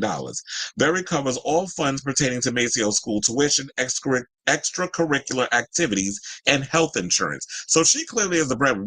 We do know Halle more than we know Olivier. And Olivier is partaking in a couple of movies, but is he not acting over in France? He ain't getting no roles over there? Or maybe at this point, he don't need to work. Or maybe he's intentionally not working because if he has to work, then they're going to be like, well, Halle don't have to pay you no money. So he's probably doing this shit on purpose. Who you messy? But how's that different than any of the women that do that to the men with the money? Tell the man with the money, come here and pay me, in the words of RuPaul. I don't know, that just popped in my head, so I just had to say it. But anyway, let's move on and get to the thing. So they said that earlier this month in May, Berry filed court documents revealing her and Martinez's intentions to attend joint co-parenting therapy sessions to foster an amicable environment for Macio's sake. In her July motion, Berry claimed that Martinez refused to follow court orders and that they only went to 4 court-ordered mediation sessions. Olivier unilaterally decided to defer co-parenting therapy altogether until September because he was traveling to France in the month of July because his brother will be visiting him in the month of August in Los Angeles. This is according to the document. So it said Olivier was effectively unilaterally decided to take the summer off, even though all co-parenting sessions with the therapist occur over Zoom, irrespective of where the parties are in the world. He similarly refuses to complete the necessary paperwork that would allow the co-parenting therapist to speak necessary third parties. Berry's attorneys further argue that the actress has tried everything to foster a better co-parenting relationship with Martinez and that his alleged delays continually allow him to interfere with Berry's connection with Maceo without repercussion. Olivier has usurped the entire therapeutic process by refusing to engage and depriving the co-parenting therapist of what she needs to move the process forward. This is what Berry's doc stated, added Martinez's behavior is problematic. Rather than support, she is met with resistance and conflict. Then they said Martinez has not publicly addressed any of Berry's legal claims, and his lawyer has no comment. His legal team has asked that Berry's motion to force Martinez to resume co-parenting therapy sessions be denied. Well, if she got all the paperwork, if she got all her I's dotted and all her T's crossed, and can prove that he's been very difficult in these sessions when it's over Zoom. So you don't necessarily have to be in the room with her. You get on the damn computer. I'm sure it's not that hard to stick a damn, flip the laptop open, plug in your camera, the camera you have that you attach to the laptop, you pop open the Zoom, and you do your 1-hour therapy session, and you come to a conclusion. I know you probably have your issues with Halle, and you feel the way you feel, and she vice versa. But I'm sure she's coming to the table and being willing to make the thing work for the sake of the child. Now, if he can't come and meet halfway, he want to be stubborn, and he wants to be petty, and he wants to be a dick about the whole situation, then maybe the courts need to come in between them. And it's unfortunate this has to do this because it affects the kid. Maceo is innocent in all of this. So what needs to happen is, you know what? F him, cut all ties with the father, strip away his rights as a dad. I know some people but you're taking away the rights of the father, and every parent needs, every kid needs a mother and a father. But if the father ain't cooperating, if the parent is not cooperating, if both parents can't come to the table, one of them is being difficult and not cooperating with what the courts say they need to cooperate with, then at what point do we step in and be like, you know what? Well, if you're not willing to do the things, and we're not asking a lot, but if we're asking you to do the things that you are required to do from the court order, then we need to strip away your rights as a parent, because clearly you don't want to be a father to this kid. Clearly you can't put your feelings aside for her that you have towards Halle to be able to spend quality time with your kid. Because me, I can do that. I can come to the conclusion, yeah, I don't have children, but I raised a goddaughter.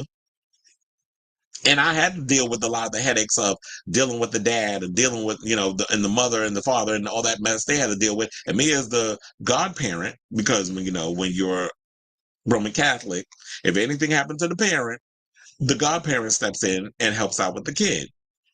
So when you come in the middle of all these other things, like when you have to make these drastic decisions, if somebody, they're not willing to meet you in the middle, then he's got to go. You have to strip him his rights as a father, be like, you know what, and Halle should not have to be paying him money. And this is probably what this is. She's trying to prove that, you know what, I should be giving him $8,000 and all this other stuff. I'm already taking care of Maceo. I'm already, taking care of whatever it is he needs. If he plays sports, I'm buying his cleats and I'm buying his uniform. If he goes to school, I'm taking care of the uniform. I'm giving him the money for the lunch. I'm making sure that he gets whatever it is that he needs in regards of school supplies, education, all that other stuff. And if the dad is not going to be willing to meet halfway and do what he needs to do, then he's got to go. So I say all this to say, what do y'all think of this story? Are y'all team Halle on this? Maybe we shouldn't turn this into a drag race team thing, but let's go there. Since he being petty, let's be just as petty. Are you team Halle on this situation, or your team Olivier on this situation? Whatever your thoughts are, let me know in the comments down below. Sure does. Yes, Halle does. I think I told you I met Halle when I was in LA. I was coming from work and this woman walked in front of me, and this was like around John Wick when she was in the third one. Had the same hair and everything, but she was walking with Nala. And I'm looking at this girl. I'm like, was that Halle Berry that just walked in front of me? I was too nervous to go up to her and talk to her. That's how I get with a lot of these big major celebrities. Like I was like, I'm a little nervous. I don't want to go up to her, and I don't want the feeling to be like, oh, she's mean spirited or whatever the case is. I don't want to invade her space because she was with her kid. So I just kept my distance. But then I was like, I wasn't sure if it was her. And then I remember seeing like there was some people that walked past her that was coming the other direction, and they turned around and looked. I was like, okay, that's her. I was like, that's Halle, because who else walks past somebody and looks back at them if they are nobody, right? So I was like, that was Halle Berry. So I kept my distance though, but I was watching what she was doing. I saw her go over, and then she ran into a friend who was also with their child, and then Nala and the girl was talking. I was being nosy. That's what it is. Like when you were in LA, particularly in Beverly Hills, because that's where I was, Century City. I was in that area because I had worked in Beverly Hills at the time when I was in LA. You run into celebrities all the time. I agree with that. At least Van treats him like his own. It's like he's stepped up as a stepfather, even though he and Halle aren't married. And and then he's also treating her good. So I know, like, over the years, people was always saying, well, she get with white men. Halle been with all kinds of men. It ain't just, like, let's not do that. But look, at least she got her a good black man. So at least we got that. I just hate when people always try to bring up the races or whatever the case was. Yeah, two of her baby fathers is white men. But at the same time, Halle dates around. She dates all types of men. It's not just one race. Okay, so let's move on to this, chair, because I thought this was a cackle. Can I talk about DJ Khaled and his freezer? So when I saw that, I was like, okay. First of all, I'm jealous that he has a whole a whole freezer full of ice cream, 40 different flavors.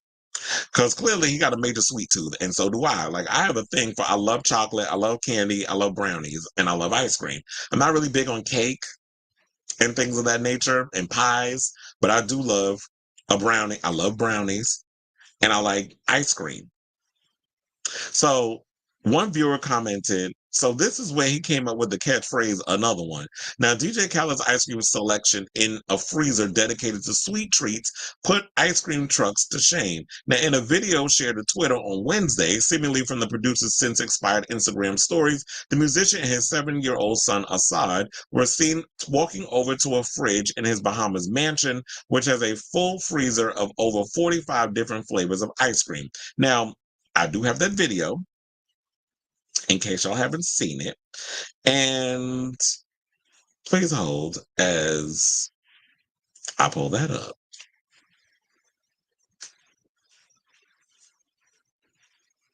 I was like, why is Scream 7 trending?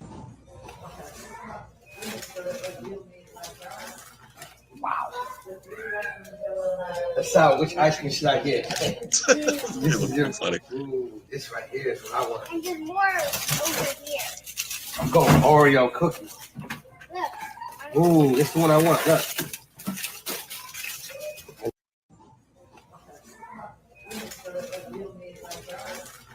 Wow.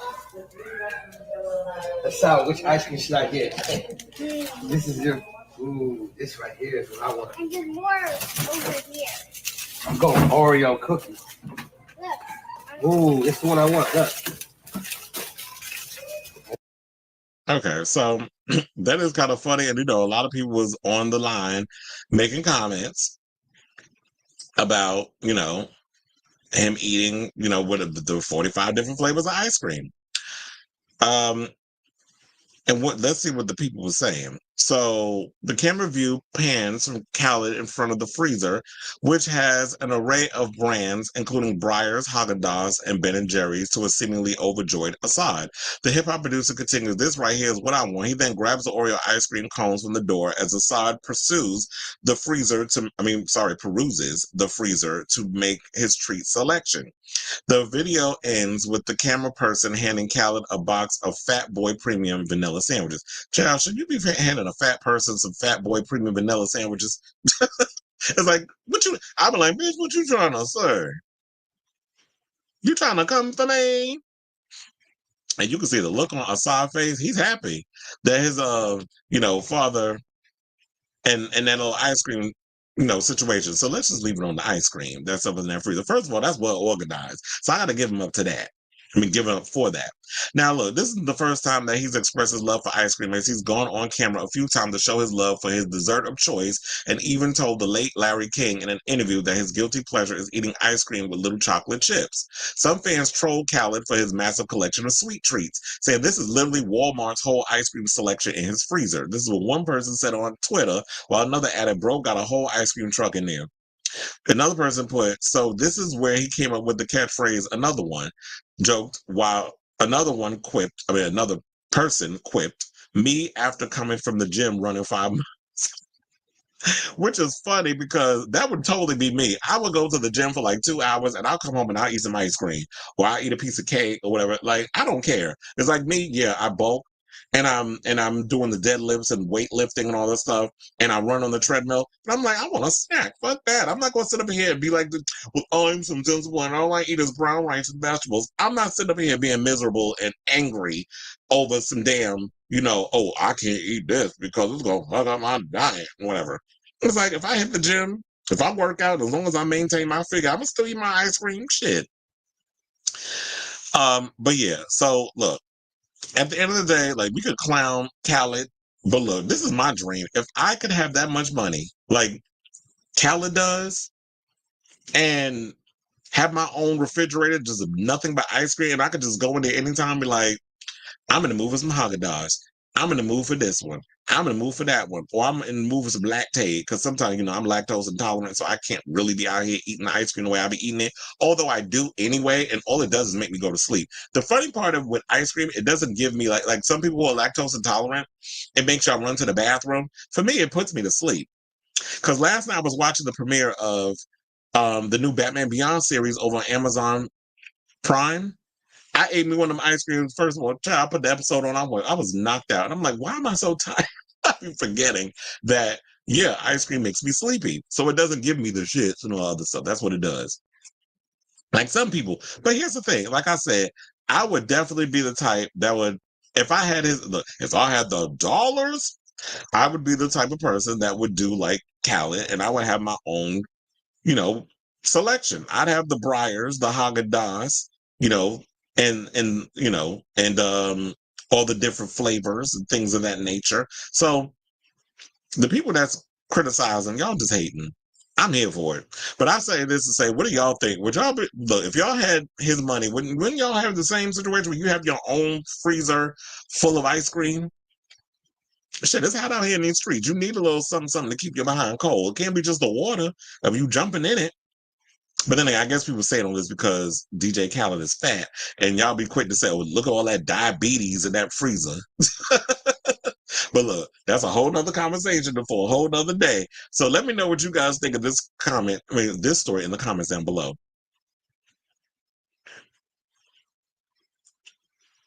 Okay, so Ron said she had to take a break from Black.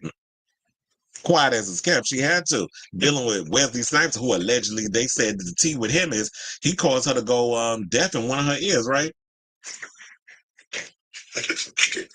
That's an old rumor. And then she was in a lot of crazy relationships. She was with Eric Benet, who was cheating. Then she was with Dave Justice, who was an abuser. Like, she was in a whole lot of crazy situations with a lot of men. So yeah, the health club police, has anybody looked at Khaled? Why are they suppressing? My sister made cake pops the other day while I was in her house. How was that? Was that good? I think I may have had that before. I think I've had like where they made like cake pops or whatever. Okay, I think like the only cake that I like is cheesecake. Cheesecake I live for, and I think it was because my mother was notorious for her cheesecakes when I was a kid. And she would make it in such a way that, yeah, she was even selling them, that people used to live for my mother's cheesecake. She don't make them like she don't make them anymore. I need to get on her about that. But like, can you make me a cheesecake, please? I miss her cheesecake. But that was like the only cakes and stuff that I could really get to. I was never really into like chocolate cake or things of that nature. I would do either Okay, so there's two types of cake. It's cheesecake and red velvet. Those are the only two types of cakes that I like. Other than that, I'm not really a cake person.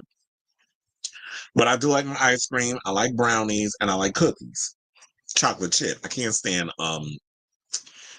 oatmeal. The only oatmeal you'll see me eat is if it's the breakfast. But oatmeal cookies, Scream 7 is in the Scream 7 is the final one. As Neff Campbell says, this is the final battle.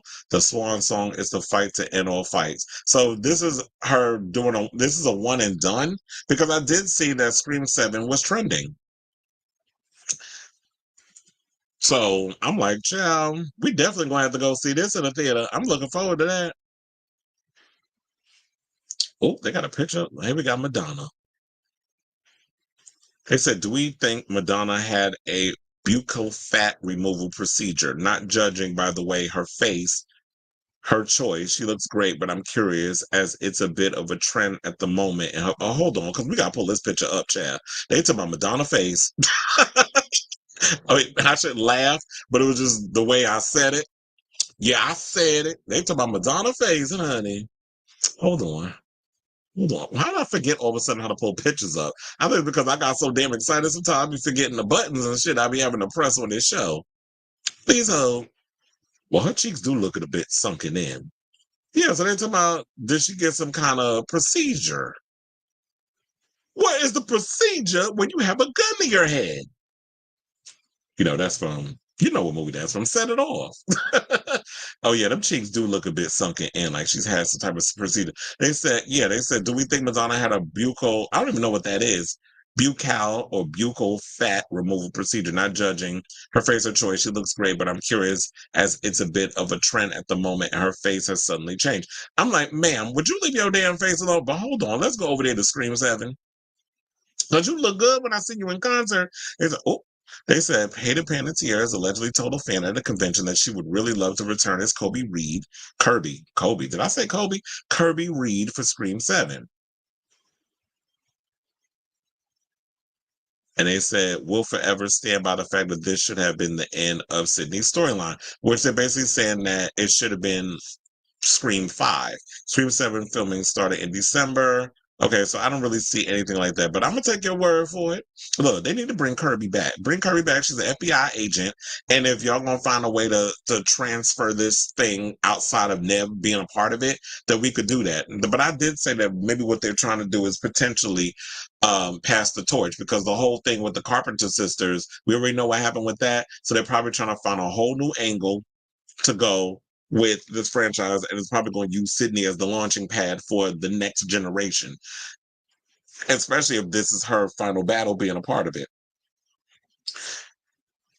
Oh, you talking about the ice cream? I'm trying to think if I've ever had vegan ice cream.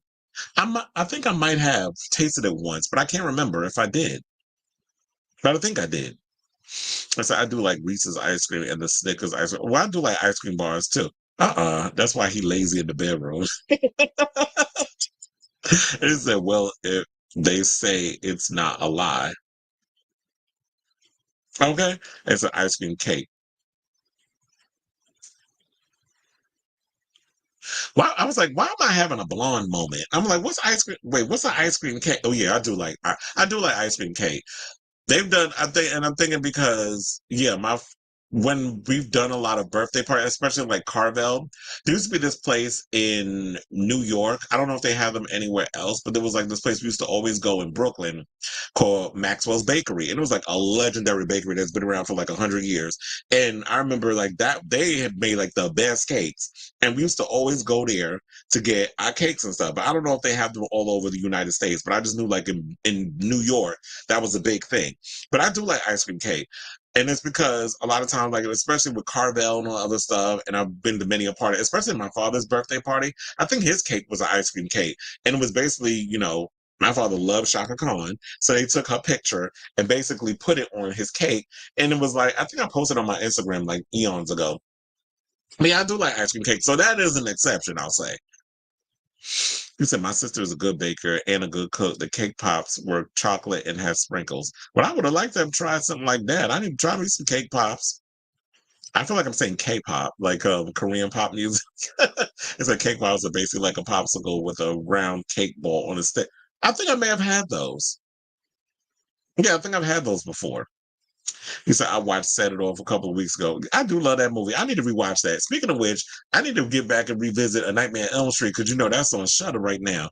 Last night I was watching Maniac, the old one, from with Joe Spinell. I was like, this was a good damn movie, and of course it took place. It's like old New York, so I was like watching that yesterday.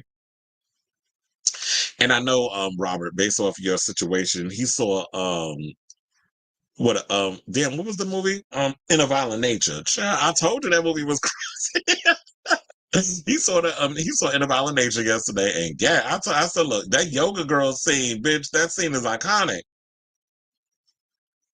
But anyway, let's soften the situation, and now let's talk about my girl Maya, who is revealing that she's been celibate for 7 years and how it's changed her mindset. So she's opening up about her experience with celibacy, and she recently appeared on the 25th of July. She recently appeared on Way Up with Angela Yee, who, thank God, she left the Breakfast Club because that shit is a mess. The R&B singer, who's 44, revealed that she was celibate for 7 years, noting that the self-discipline practice brought more mental clarity to her life. Now, hold on, as I pull that picture up, because we got to show Miss Maya, and I do know her manager, by the way. I should point that out. But anyway, and he was like, "Oh, you should come down." Or whatever. I couldn't. I was all over the place at Madison Square Garden, so I didn't unfortunately get to run down. And during the show that she did with SWV and Escape, but it was good seeing her perform. But anyway, so just doing without, it shifted my mindset. This is what she said on her journey. She said it was no longer a focus. The rush to be in a relationship, the rush to be married, the rush to be in something because that's what you're taught to do, to have kids or procreate. And I think there's a lot of pressure on women to be able to do that. Now, the Worthless singer then stressed the importance of self-love and how beautiful it is to embrace it more often, saying love is beautiful. And I think the world always needs more of it, but I think you must start with yourself. And I have to start with self always versus expecting it from other sources. So it was just reconditioning. This is what she concluded of her celibacy. I think it's something that was necessary because it's a very spiritual thing. And you must be very selective if you want better results. The self accountability started with me by shutting that part of my life off. Maya also hinted that her decision to practice celibacy was influenced by the semi-sex symbol label she acquired early in her career, which also impacted her choice to lead a more private life, saying there's a lot of things that are said about you and you ingest all of it at an early age, she admitted. And then the aesthetic you may come with is totally opposite of who you actually really are, and it intersects with your life when you're trying to date or maybe taking photos with other celebrities, and so it can get very tricky. But I think a lot of things that are sacred should remain private. The My Love is like, whoa, artists continue. For me, until of course I'm solid and I'm ready, and the foundation of us is together, and even then it's a risk. So I don't really play with that part of my life publicly. And I think that she's, been hurt in the past, and the reason why she came to this conclusion, because remember, there was always rumors going around about Maya, that she was out here doing what another pop star was doing, and y'all know who I'm talking about, Miss Dirty, that she was out here fucking for beats and fucking for tracks, and that wasn't what Maya was about. She was not that girl, and I don't know how that rumor started, but she was included in that, allegedly by the other one. I got to protect the behind. So it's that Maya's been committed on her self-love journey for years, according to a previous reveal on Fox Soul's Out Loud with Claudia Jordan, on which she shared that she married herself at the end of 2013 and said it was all about self-care, self-love, and getting myself back after a toxic relationship. This is what she said during her 2020 appearance via XO Nicole. Last year, I renewed my vows, stepping into a new year. It's not about anything like all men are bad or anything like that. It's really about becoming your best self and making sure that you are leveling up in all aspects of your life. And look, here's the thing. This is why when RuPaul always says that phrase, if you can't love yourself, how in the hell are you going to love somebody else?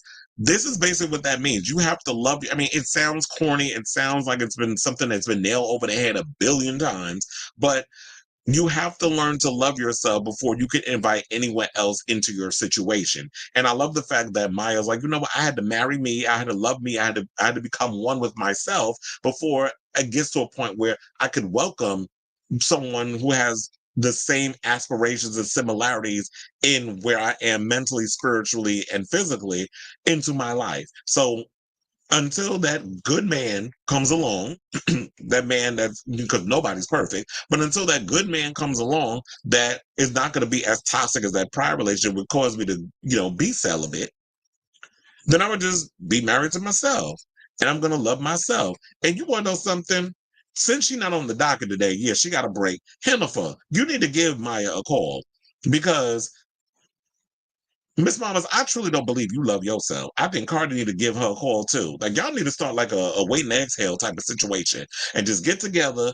And she need to teach y'all about like coming to your senses of yourself and loving yourself and shutting that part off of yourself of like stop looking for love, looking for nub in all the wrong places. Stop looking for love in these other people. You got to find it in you. You got to become one with yourself and love yourself before you can go seeking it in other people. Because if you keep running out there trying to seek and find love because you love or whatever the case, if you try to seek it in other people, you're going to constantly be disappointed. So I say on this to say, what do y'all think of this story? Are y'all here for the whole celibacy thing? And kudos to her because first of all, Maya looked good. When I saw her at the Queens of R&B, and she was up there in that little Catwoman outfit, and she was up there looking all sexy and sleek and youthful. I tell you, my generation, black don't crack. Like a lot of us are looking good in our 40s. So I started to say, what do y'all think it is? Maya looked good.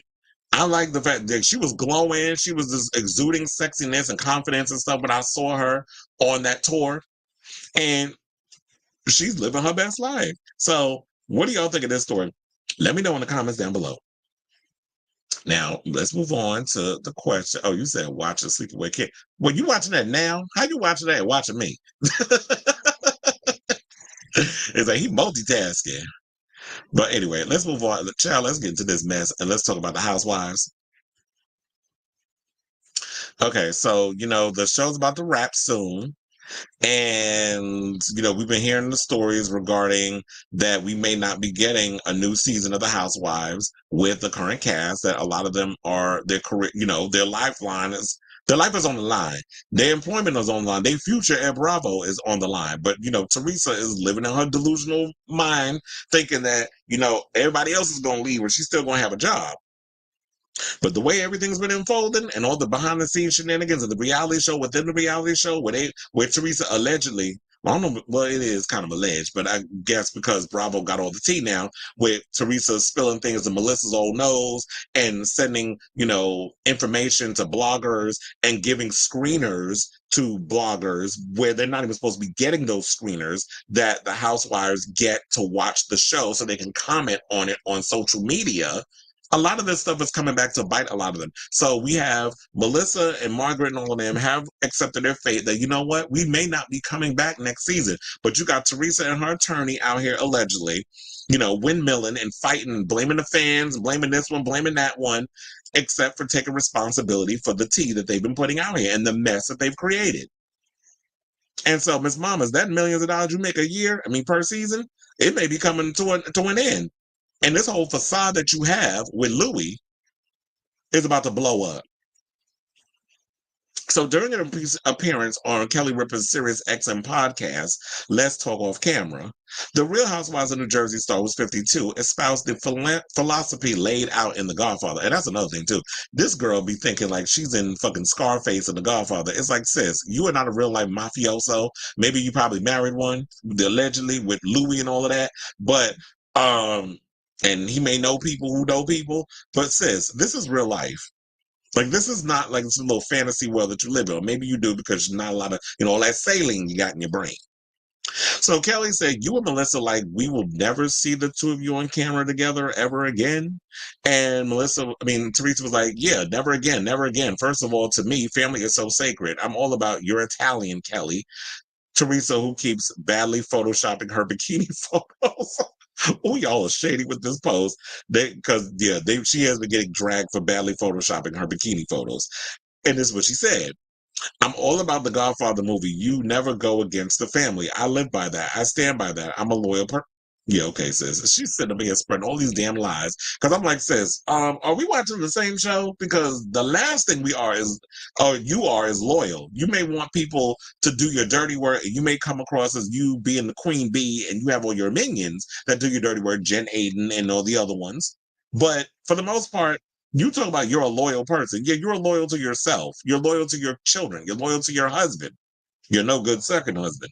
And you're no good, you're loyal to all those things. But I don't feel like you're truly loyal to your whole relationship with you and Joe. Y'all have this whole tit for tat, I hate my sibling type situation. There's got to be, I don't know what it is. I wish I knew what it was. And if people remember, if y'all could think that far back to the Housewives of New Jersey, if y'all remember why Teresa and Joe are the way they are, definitely drop it down in the comments, because I can't sit up here and remember 14 damn seasons, 13, 14 seasons of tea that have gone through back and forth with these two over the years. After a while, I started to check out with all the shenanigans.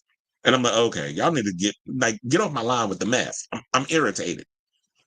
Well, y'all are irritating me. Now, Kelly concurred, saying that you can forgive someone and get past it, but in the back of your head, you always know they could betray you again. She said, yeah, exactly. I mean, I did forgive them because, again, my parents were around and I didn't want to hurt my parents. My parents were so, after the christening, the first scene, my father, Teresa said, getting choked up. She continued, my parents were so upset. They're like, what? Me and my brother were best friends. We always got along. We never fought. We were really best friends until this happened, until the show. The Live with Kelly and Mark host asked if it was Real Housewives of New Jersey that started a feud between Teresa and her brother and sister-in-law. She said, well, it was like a little jealousy about that I was on the show and they weren't. And it's like, this is my thing. It's like, it would have been so beautiful for us to be united front and to show America and to show the world that instead of fighting, like, to me, this is like disgraceful. She says like a lot. She said, I tell my daughters, I beg my daughters, I'm like, please always get along. That's the only thing I only ask for, is I want you four to always love each other. And if somebody has something more than the other, you guys enjoy it. Teresa added, you should all be happy for each other and lift each other up, But what I don't understand is why, when she says that, we don't get that from her and her damn brother. But I've always said the foundation of the reason why I've always felt that Teresa and Joe's, and it's funny enough they brought this up, because I think I've always said from the beginning, I feel like the reason why Teresa and Joe have had their beef is because Teresa got to be on TV, and it's very tit for tat with her. So it's like, I've got this thing. I'm a reality star. I'm on a show, and you're not. So I get to brag and I get to boast and I get to be Miss, fabulous. I get to be Miss Fabulous and, all this other stuff. I get to wear the expensive stuff. I get to do, live the lavish lifestyle. I get to have the house that looks like a castle. With Joe Giudice at the time before the Fed stuff, the Feds came and swooped down and they both went to jail.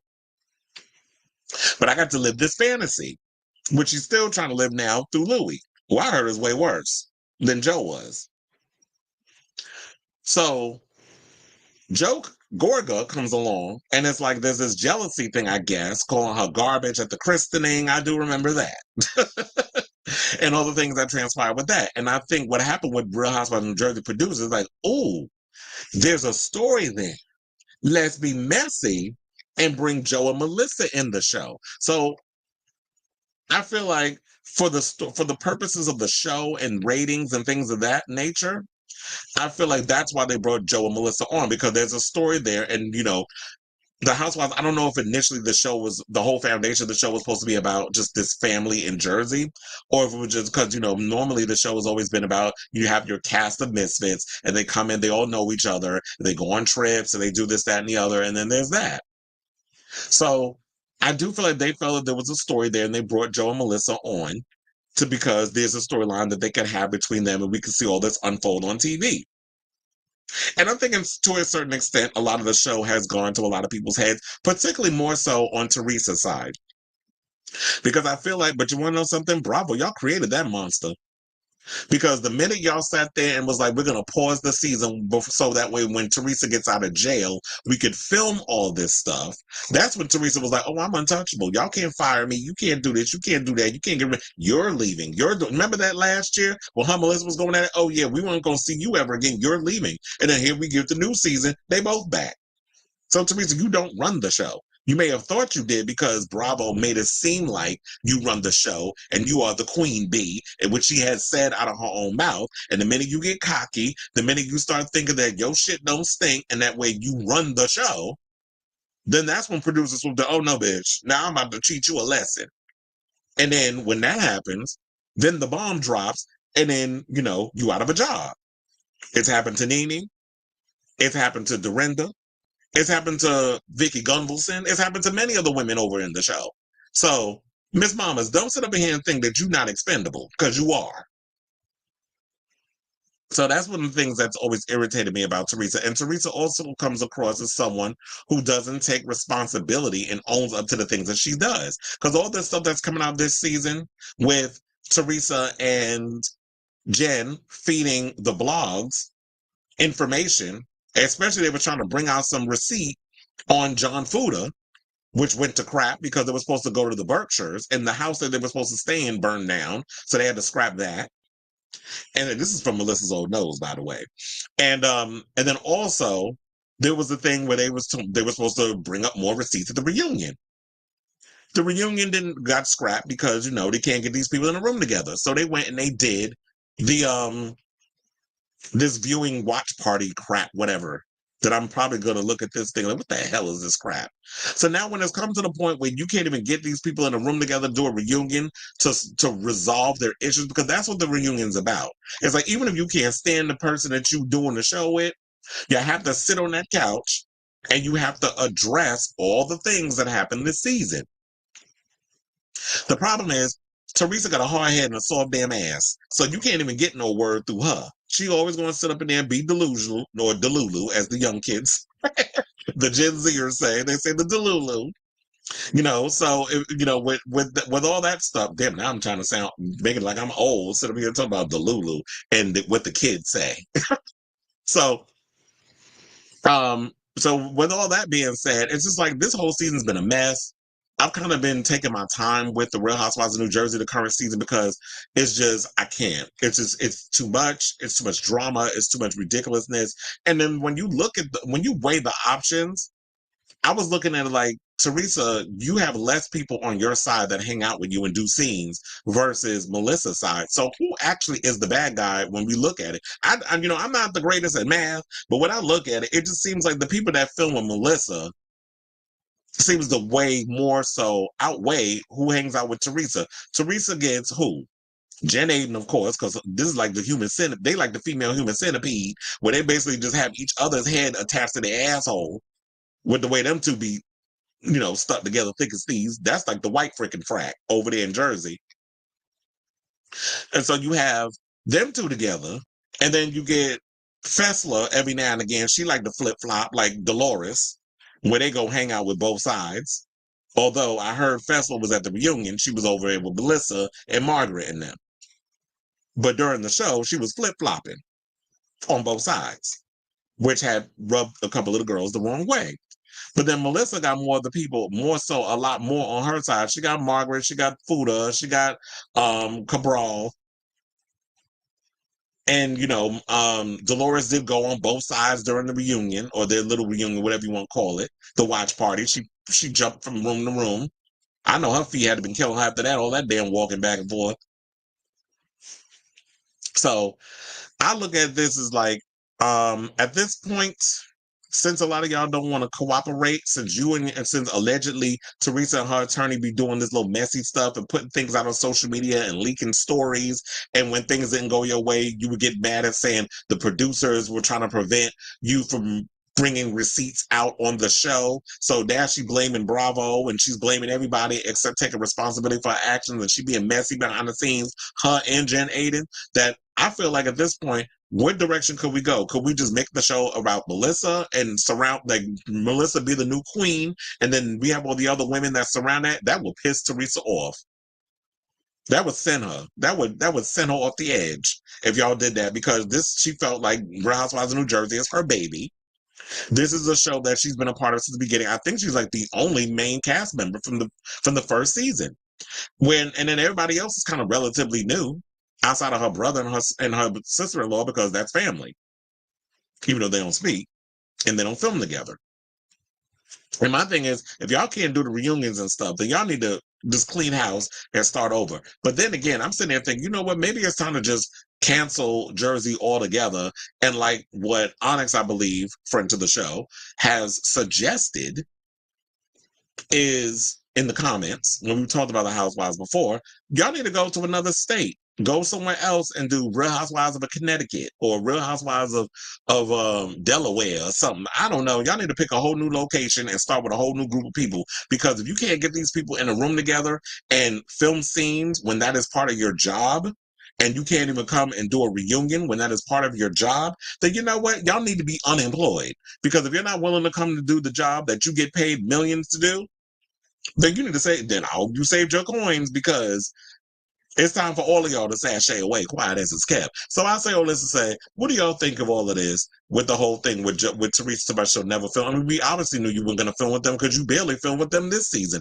And y'all don't get to control the narrative of, if you're a producer, how you're going to produce a show. If these stars are going to make it difficult for you to film a show that they should be so grateful that they're getting paid so much money to be a part of, then it's time for y'all to be unemployed and start with some people that would love to be in the position that Teresa and the rest of them take for granted. So let me know what you all think of this story in the comments down below. Okay, so now we have a lot of comments. Oh, you said cell phone view TV, the movie. I saw a clip of her. First of all, I saw that picture you sent me of Ricky and how he looked today. I wish I would have never saw that picture. He was so cute when he was younger. Now he looked like some old homeless man we just found on the street. And so I saw a clip of her interview. I went a couple of years without sex before. I got tired of people playing around with me. I could definitely understand why Maya is the way she is. And I feel like, you know what, unless somebody is good enough that's going to be worth your time, like, you have to realize when you have sex, that's giving a lot of your energy, a lot of yourself to that person. And if she's in a place where it's like, I'm not just going to just give all of me to this person if you don't appreciate me. So I'm with her on the whole celibacy thing. Maybe I should try that. When I see Teresa, I still think of that episode they did of South Park making fun of her and Snooki. And it says, stock market crash. Google lost close to $200 billion. God damn. Well, they better find a way to recoup that money. There's a theory that Stu and Billy sexually SA'd Maureen Prescott. Wait, wasn't that always a part of the thing?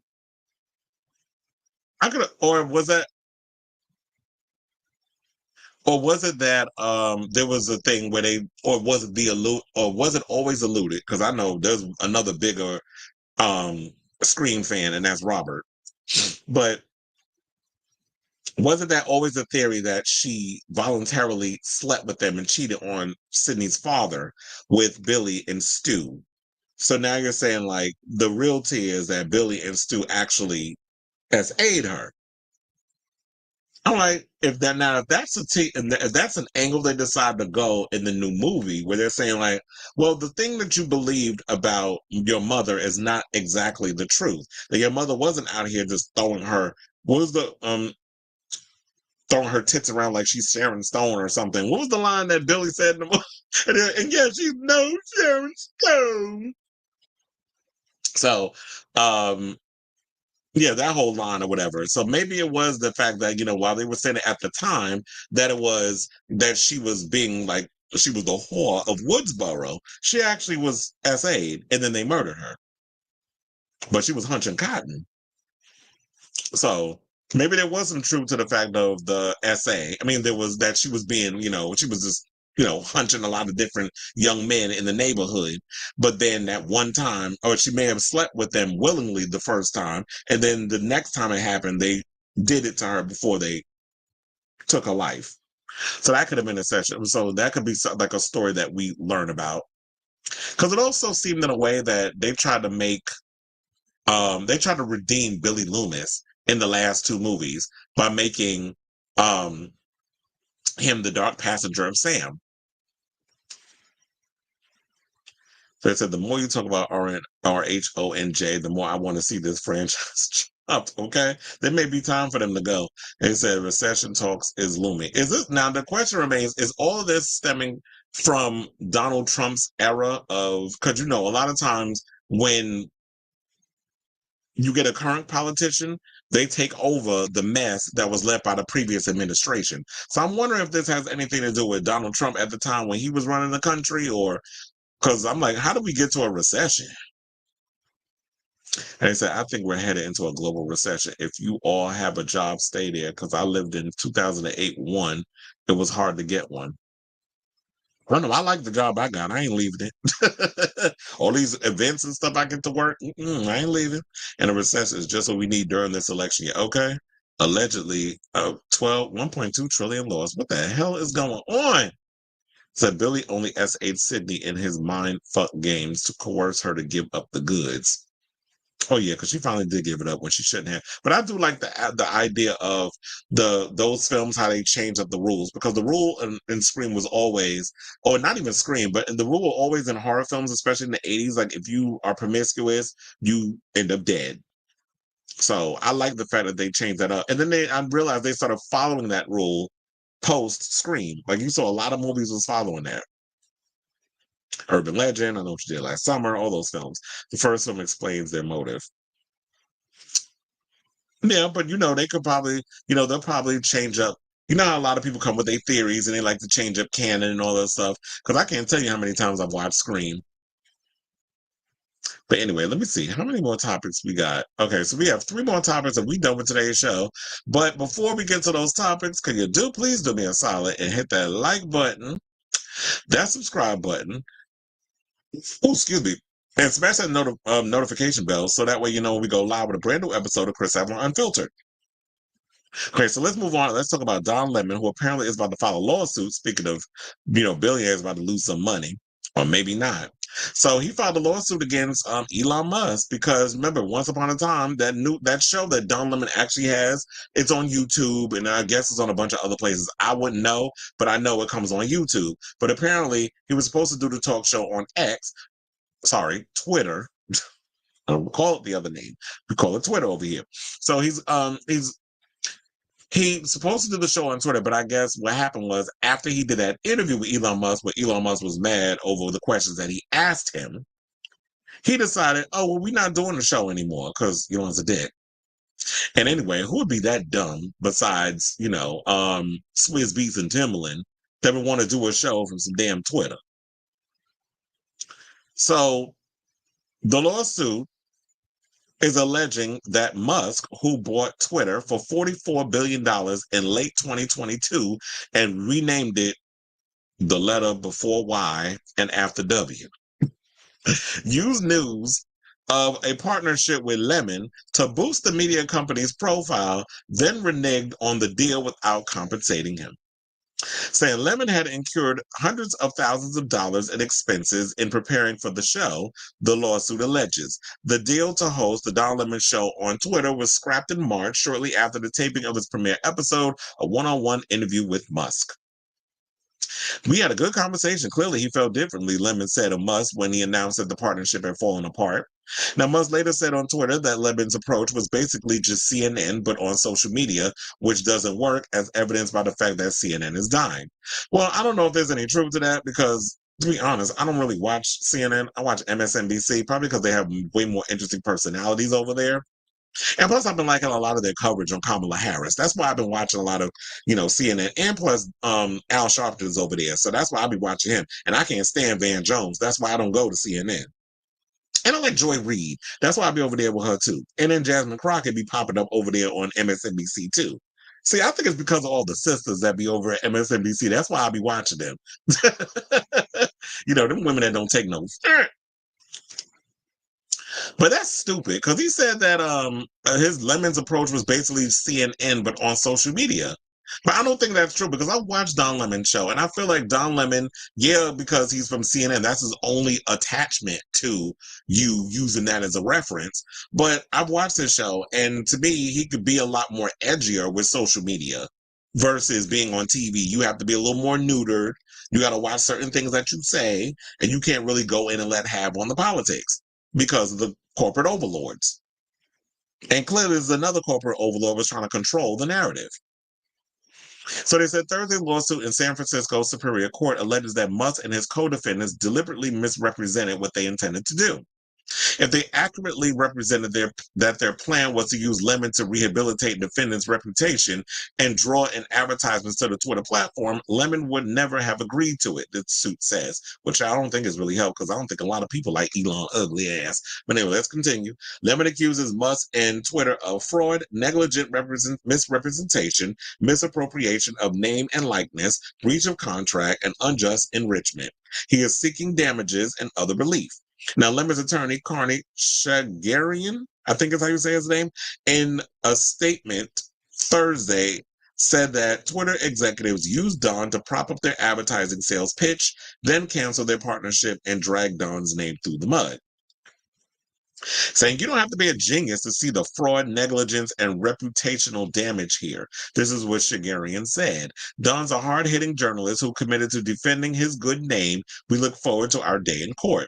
Now, Lemon was fired from CNN in April of 2023 following a sexist on-air remark about that See You Next Tuesday, Nimrod Haley, and a Variety report about his behavior behind the scenes during his 17 years at the network. Lemon's spokesperson at the time said their report was riddled with patently false anecdotes and old gossip. The 29-year-old lawsuit says Lemon, after leaving CNN, was a top prospect for Musk and X, who were looking forward. Child, I done call it X again. What is wrong with me? I gotta stop dead naming. I gotta remember to start dead naming him. Because look, if you're gonna sit up here and dead name that or accuse that boxer who's female as trans, you and that other strong-jawed bitch, J.K. Rowling, if y'all gonna sit up here and spread misinformation, and then you go against your own trans child and this, that, and the other, we're gonna dead name a stupid ass streaming service and call it Twitter because it will always be Twitter. Now, they said the 29-page lawsuit says Lemon after CNN was a top prospect for Musk and Twitter, who were looking for reputable figures to help in the struggle to keep advertisers on the platform. A gay black man with an excellent reputation and a household name, Lemon was the perfect candidate to partner with an A and to aid their dying advertisement revenue. Lemon in mid-December met with Twitter CEO Linda Yaccarino and Brett Weitz, another Twitter executive, at a New York City restaurant to discuss a potential exclusive partnership. They assured Lemon that he would have full authority over his network and later promised a revival of his career. Here's the thing. I feel like Don Lemon at this point needs to just go over, and I don't know if he has a deal with YouTube or whatever, but I think like with anybody, you could just stream on YouTube. If, you can create a profile, you could stream your show on YouTube, and people could watch it and comment. But I really feel like if he has an opportunity to do a contract, because here's the thing, from what I've been hearing, YouTube is about to surpass a lot of the streaming services that a lot of us have been taking for granted or have been watching and whatever for the past couple of years. Because I feel like more people are on YouTube than any other platform. One, it's free. Number two, I feel like, and I'll even say for me, I spend more time, and I've probably said this so many times on this show, I've spent more time watching YouTube content than I do any other of the paid channels that I watch. I watch YouTube more than I watch Twitter. Then I'm on Twitter. Then I'm on, Facebook, or even because I live stream from all of those too, except now Twitter wants you to pay to be live streaming. I'm not giving him a mother father dime of my money. Elon could suck my ass with that one. So I'm not paying him to live stream from his channel. So I would say Don should probably do a deal with YouTube, because YouTube, in my opinion, even though it's been around a long time, like I said, more people watch that than anything. Than any of the Disney Plus, the Hulus, the Amazon Primes, all of that stuff. And I think it's because it's a free site and they have pretty good content. There's a lot of really good content creators on YouTube that I watch as well and that are out here doing their own thing. So I hope, because what I was hearing, that he didn't sign a contract. But the lawsuit doesn't say if he did, because I was hearing other people say that he didn't sign a contract, so this is null and void. But they said the lawsuit does not say Lemon signed a contract, but alleges that the defendants agreed to pay him $1.5 million plus other financial perks for a 1-year deal. So my thing is this: if it's a verbal agreement, you may not have a leg to stand on. You really have to make sure that you have the proof that if there was a contract signed, you have the proof there. But if you don't, it's going to be really difficult for you to prove that they agreed to pay you $1.5 million plus other financial perks for a 1-year deal. Because my thing is, before I even sit my ass up across with anybody and do a one-on-one interview, which was that first episode, which was since canceled, you better believe I better have a contract, my I's dotted, my T's crossed, and my lawyer overlooked everything before I even sign that paperwork. Because you'd be a fool, Don, and you've been in this industry for a long time to know that that's not what you do when you get in these type of situations. So I hope he was smart to have, a contract in place before he agreed to do that interview with Elon. You can't trust that man as far as you can throw him. I call him apartheid Clyde. You can't trust apartheid Clyde and what he gonna say and do out here in these streets. I wouldn't trust that man as far as I could throw him. But anyway, I say all this to say, what do y'all think? Do y'all think apartheid Clyde is gonna win this case, or you think Don Lemon? I'm Team Don because I can't stand that other heifer. So let me know what you guys think of this story in the comments down below. Okay, so comments. He said, I still think they can use Christina and Stu's sister because of Sydney. Well, yeah, they could. I mean, they don't have to necessarily bring all the other characters and things in there. And who knows? Maybe if you're gonna have Stu's sister, yeah, they could still use that character because she's someone completely outside the franchise. We haven't met her. There's no connection with her and like her kids or anything in regards of the previous 2 movies. It was more or less Randy Meek's niece and nephew, and then we had the child of some woman who had another child with what the hell with Billy Loomis. So you could use the angle of Christina Carpenter, and you could also use the angle of Stu's sister. Although I feel like people would have probably felt that it would make more sense to have, if you're going to use Christina, that you would have Jenna Ortega and you would have Melissa Barrera show up in the franchise. Yes, Brandy does want to be in the new movie. We did that story yesterday. It's up on the YouTube channel. I did a whole small little, I did a segment on it. I cut that episode up. It's on the YouTube channel. So if you haven't seen it, you can definitely check that out after this episode, by the way, because it's live. And so I think the interview made Elon look bad. Apartheid Clyde look bad he doesn't look. He wants to control everything. He wants to control the now. You see what the whole thing he's going through with Grimes and not allowing Grimes to see her 2 children with him and how he treats his trans child. So it can only imagine how he treats all the other children he has. I've always looked at Elon as like he's a piece of shit. Elon never looks good, so nothing he says helps. Okay? Stu pinned Sydney down and yelled, I always had a thing for you, Sid. And then she bites him. Yep. That's funny. He said, and then he bites his arm. I didn't even see that part, and it was like I just went into my head when I just read that line because child. First of all, I've seen Scream so many times. I literally recite the opening sequence word for word when Ghostface is talking to Casey Becker on the phone, and their whole dialogue. Like I remember memorizing that entire dialogue word for word because that's how much I love that original movie. And I watched it so many damn times. That's how I was memorizing it by ear. So it was like I watched the interview Sasha Colby did with Katya. She said during her season they were allowed to watch YouTube and Netflix and local news. She said she watched Jan Crouch videos to do research. Well, that's a good thing. It's like, look, because they always say that with the show that. Oh well, they don't be knowing who was it that they said that? Oh, they were like when they did the thing on Lindsey Graham. Oh, they don't know who Lindsey Graham is. But if they were smart, like Sasha Colby, because they said they do allow you to watch certain things when you're in the hotel. if y'all was smart and you did your research the way like she did, and was like, I watched Jan Crouch videos to do research. I would have did that so that way I would have been up on it for the challenge. A lot of them don't think that way. Y'all just be in the moment. But y'all gotta think like, look, if they're giving you an opportunity to do research when you're on a show, then you need to, or if you're gonna be doing a certain challenge you're not familiar with who it is, look them up, watch the videos, watch their movements and their, their body language and how they talk and all that other stuff, and bring that to the challenge. But Stu intent was to sexually assault Sydney by pinning her down to the ground. And yeah, I remember that's what it was during that scene. But she was gonna fight. Of course, she fights back because Sydney ain't no punk. R.L. Stein is a better author than Chell.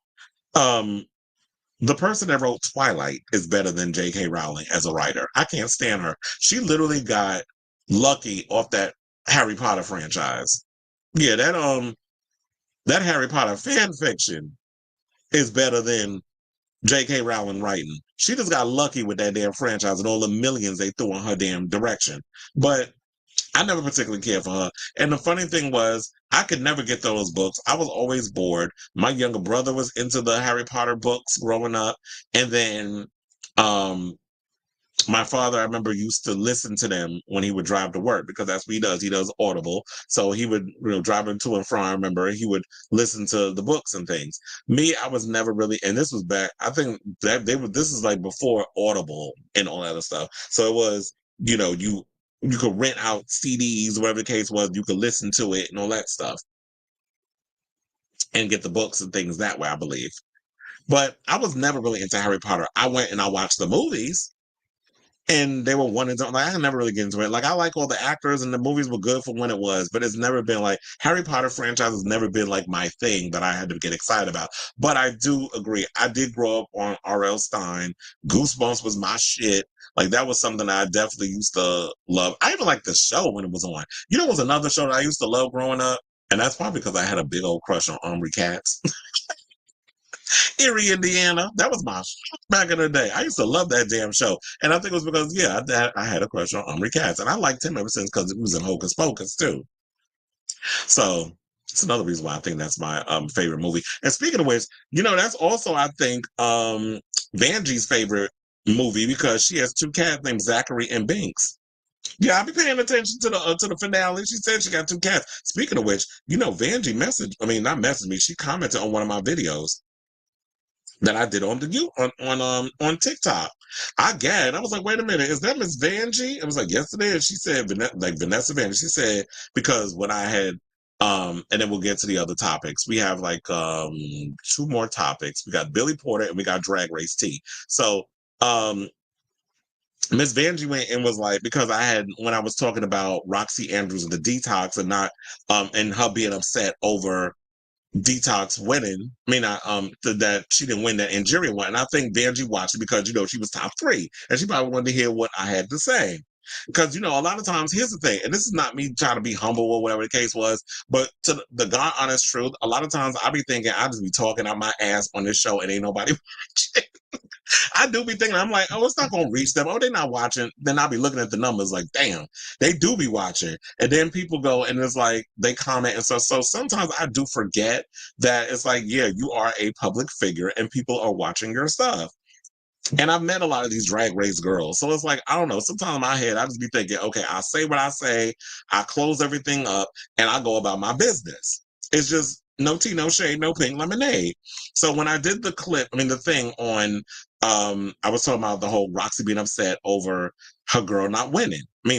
Detox upset over her girl Roxy not winning. And when I put it in there and I did recommend, I was like, because I loved Vanjie's performance. And I was like, you want to know something? She gives me Cardi B vibes in regards to, she could be like the drag equivalent of Cardi B. When she got up there and she started rapping and the choreography and giving full on hairography and all that other shit, I was living for it. And so I was like, I feel like that should be the next step she should go to. Get some writers, get a team of people that you can work with to help you co-write some stuff because she's very good with like the verbiage, and y'all can come up with some stuff. You come out with a couple of songs so that when you can have something perform on stage, the kids will eat it up. The girls, the Drag Race fans, they live for the music that a lot of the queens put out.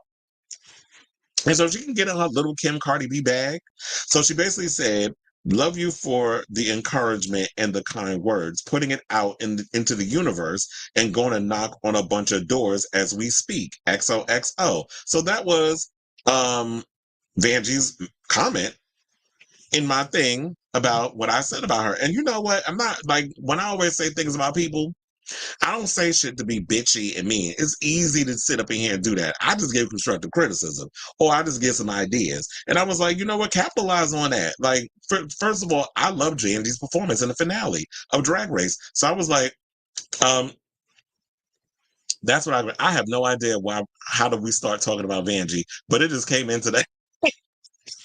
I don't know how we got there. We were talking about something. And then all of a sudden I started talking about Miss Vanjie. But anyway,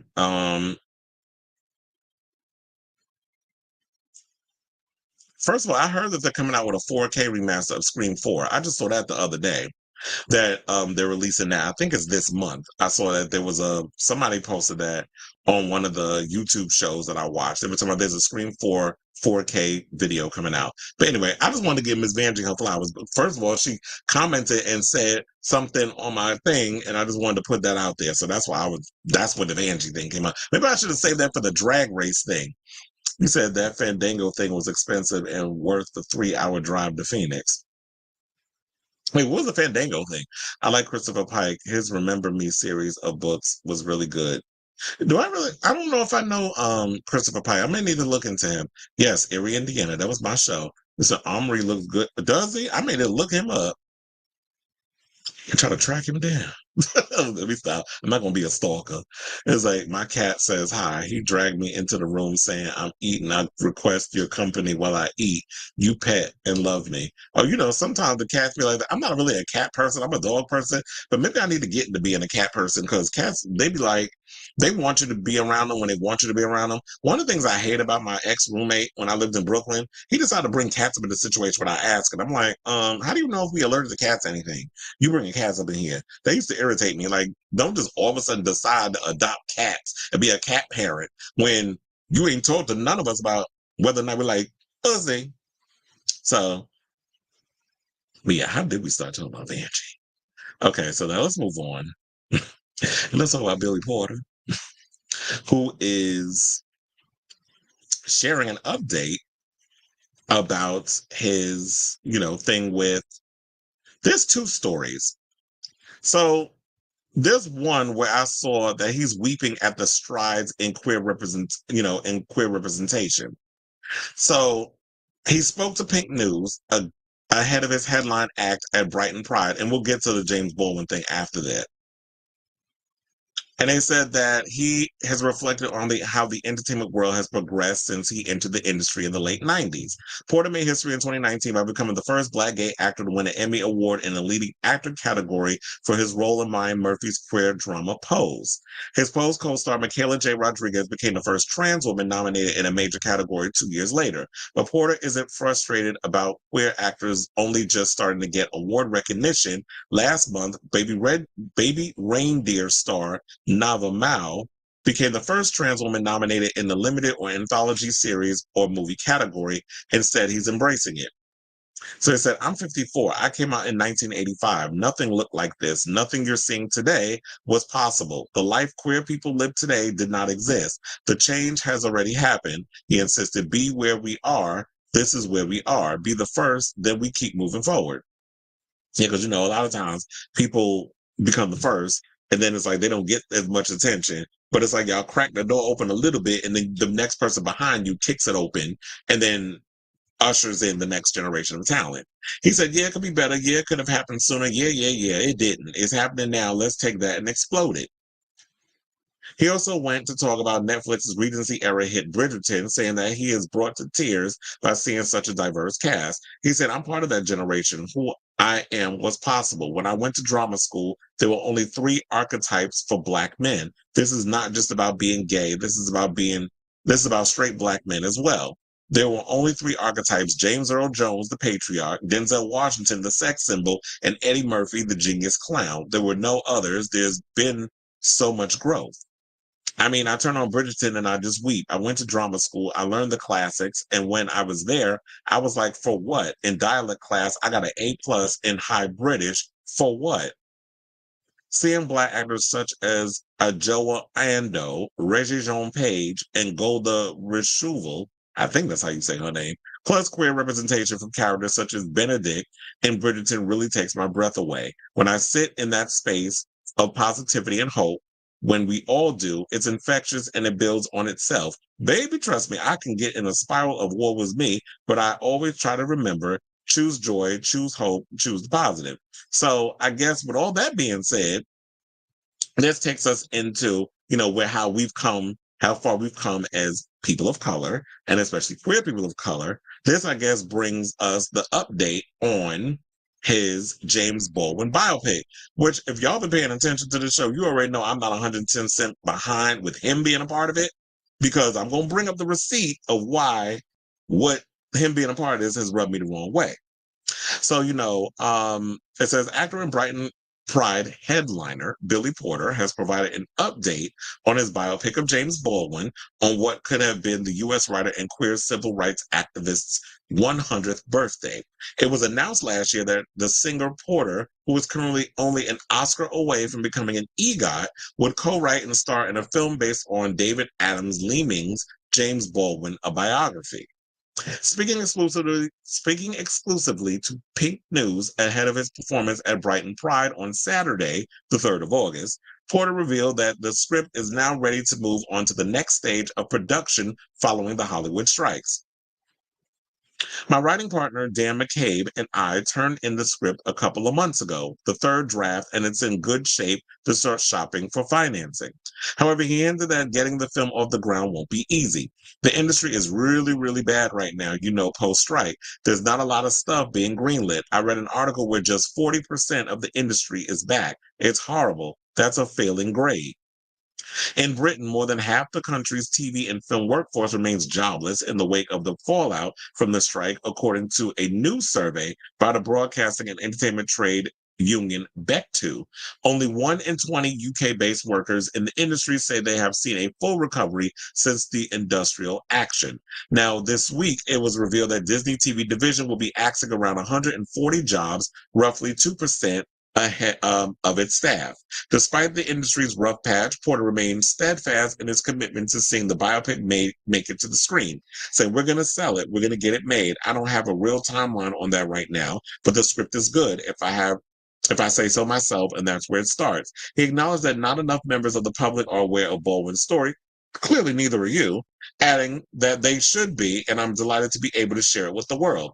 Baldwin was born on August 2nd, so today is his birthday, 1924, in Harlem, New York, and began gaining notoriety in his 20s for his literary work, and which soon included the 1950s novel, I should say, Go Tell It on the Mountain, Notes of a Native Son, and Giovanni's Room.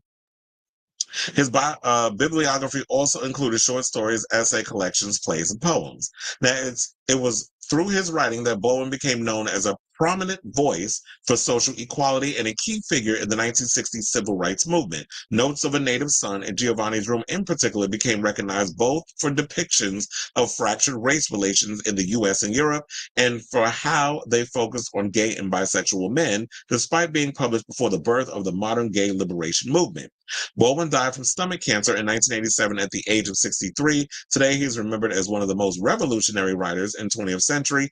Although he was in France at the time of his death, working on an unfinished manuscript, he is buried in New York. Well, I guess because that's his hometown. So they had to bring him home. Now, it also goes on to say Porter has long expressed interest in adapting Baldwin's life into a biopic, having quoted the writer at the Emmy Awards in 2019, where he made history as the first Black gay actor to win the lead acting role as his turn as Pray Tell in Pose. The announcement that Porter would be starting as the activist was met with a mixed response online, me being on the mixed side, with some Baldwin fans believing that the Broken Hearts Club actor wasn't the right fit. The star was quick to dismiss the criticism, saying on the Tamron Hall show, "I'm going to focus on the work. That's all I can do. People have been doubting me my whole life. This ain't nothing new. None of it is new." And they said that he's also going to go on after the Brighton Pride thing tomorrow. He's going to be performing over in the UK in October for his Black Mona Lisa tour. That's what he's got to do right now, is work on the music, because Hollywood ain't really giving people jobs. And it's unfortunate that this is where we are in this whole situation. But for those of y'all who need a reminder, remember he did an interview with The Guardian. And this is where I did in my last video where he pissed me off because it felt like this is some performative type thing that you're trying to jump on this whole James Baldwin thing. Are you really a James Baldwin fan? Or is this some performative mess because you are the O away from an EGOT? You already got the Emmy, you already got the Grammy, you already got the Tony. So now you need the Oscar. And to me, it feels like you trying to do this whole thing because normally quiet as it's kept, you know, whenever straight people come along and they play gay characters, they automatically are given an Oscar. But with him, he's going to play up all the bells and whistles. He's going to do his little therapy, you know, his acting school shtick, BAFTA University, all that mess. And, you know, think he's going to get the Oscar. So it feels very performative. And I think that's what people are irritated about with him and why they don't trust him with this stuff. So I'm going to read y'all what it was said.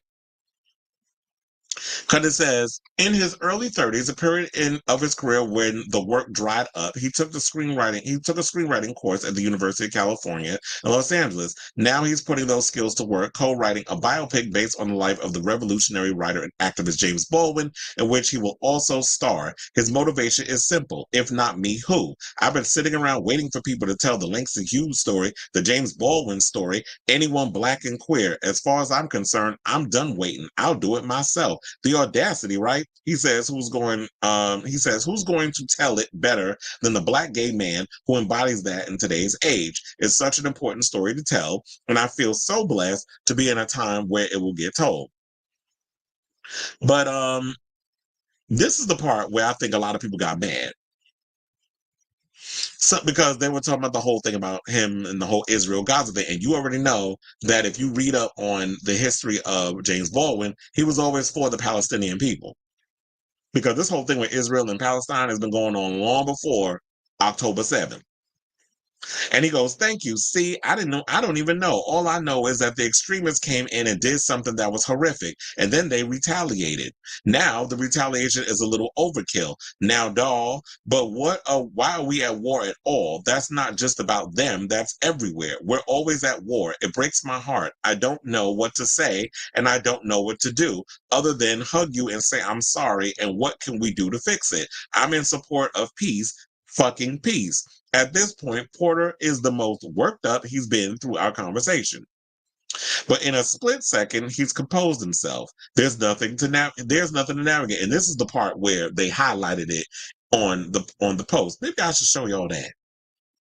He said, I'm not James Baldwin. He's a character, so I have to be true to the character. I don't know what he was talking about in the 40s, 50s, 60s. It's 2024 now. I don't have the history to even know what the version of the Israel-Palestine conflict was when he was around. It's not a part of the script. His civil rights work in America is what we're focused on, more than what he thought about the crisis in the Middle East. Well, here's the thing, sir. If you're going to sit up here and do James Baldwin, you can't just only present the faggotry part of him and the fact that he wrote books and things of that nature. You have to embody all the aspects of James Baldwin. Like, what are you talking about? It just seems like to me, like you're not taking this seriously. You're saying you don't know anything about James, so you could sit out here and quote him, like a lot of y'all be quoting the Bible, but don't really know what the book be saying. But y'all know certain quotes, and y'all just run around here with it. And now you want to use this as a way for you to get your Oscar. And that's the way it feels. I think for a lot of people, they feel like Billy Porter is disingenuous, that it doesn't feel like it's coming from a real place. We want to tell an actual story about a black queer person. And to me, we want those stories. I want so many of the other stories. Like, I want stories on Elin Harris. I want stories on James Baldwin. You know what? I've always said that I would love to see Coleman Domingo play James Baldwin. I can't see Billy Porter playing him. But then again, I know some people be like, well, damn, Coleman just played a civil rights leader, Bayard Rustin. But I'm like, and David Oyelowo has played numerous civil rights leaders. We ain't complaining about that. We've had many black actors who have played a multitude of civil rights leaders. So if he could play Bayard Rustin, why he can't play the other one? Why he can't play James Baldwin? I know Billy Porter wants to be, it just feels to me more like an ego thing. It comes from a place of ego rather than really wanting to be out here and representing the community and really getting authentic stories featuring Black queer people at the helm and getting those stories told. So that's where I am on this. But I ask all of y'all, what do y'all think of this story? Are y'all buying? I mean, are y'all really looking forward to this whole Billy Baldwin? Billy Baldwin. Billy Baldwin is Alec Baldwin's brother, but Billy Porter's James Baldwin biopic.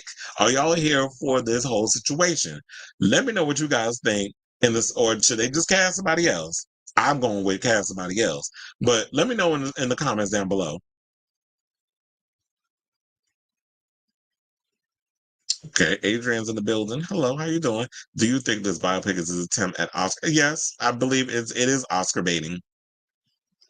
So that's basically what it's giving me. That's why I had to pull up them old clips, because I was like, this, I had to remind people that it's like Billy be out here talking out his old ass and think nobody won't pull up old receipts. And you're like, that wouldn't surprise me. He said Aerosmith has canceled the remaining dates of their farewell tour. I feel bad for my friend. She waited a long time for that. Why they postpone? I know, like, damn, everybody's postponing. I just heard Garbage postpone their tour because Shirley Manson, I think, has an injury or something or another, so she can't perform live. And then Aerosmith is canceling. There's a lot of the older bands that's going out and has been touring. And yeah, the veteran acts, they got to get out here and make their money and stuff. But I'm like, what's going on with Aerosmith? They're not selling tickets. So, okay, so now let's get to our final topic. Let's talk about RuPaul's Global All-Stars and the fact that we have, the list of people who are going to be judging. I don't know if y'all saw the trailer. It was cute or whatever. I'm like, damn, I can't even take a moment with All-Stars 9 before we jump into the Global All-Stars, which I think comes out next week. Not this week coming, because after Sunday starts a new week. So in 2 weeks, I'll just say. So we got Global All-Stars coming. I'm like, damn, I can't even take a moment and enjoy the other show before we jump into the next one. But that's the problem with these franchises and the oversaturation. But then again, I'm the type of person, I just pick and choose what I'm going to watch. So craving more competition on the world stage post-Olympics? RuPaul's Drag Race is back for its first installment of Global All-Stars and announced a star-studded group of guest judges Thursday as the show dips its toe into international waters. Now, the Paramount Plus reality series competition, which will premiere on the streamer on Friday, August 16th, will have 2 episodes. Charles will be joined by, as RuPaul Charles, will be joined by resident judge Michelle Visage and choreographer Jamal Sims, and they will be accompanied by a weekly guest, by a weekly guest judge on their quest to find the queen of the mother-tucking world. And I have to say, I love the fact that they made Jamal Sims a judge. First of all, Jamal Sims is fine. And number 2, I'll be out here flirting with all the men. And then number 2 is I like him as a choreographer. He definitely does what needs to be done with the show. And I like that, his interaction with the queens and all other stuff. So I like the fact that they made him a judge. Now, RuPaul's Drag Race All-Stars brings together 12 drag queens from around the world to compete for a grand prize of $200K and a spot in the International Pavilion at the Drag Race Hall of Fame.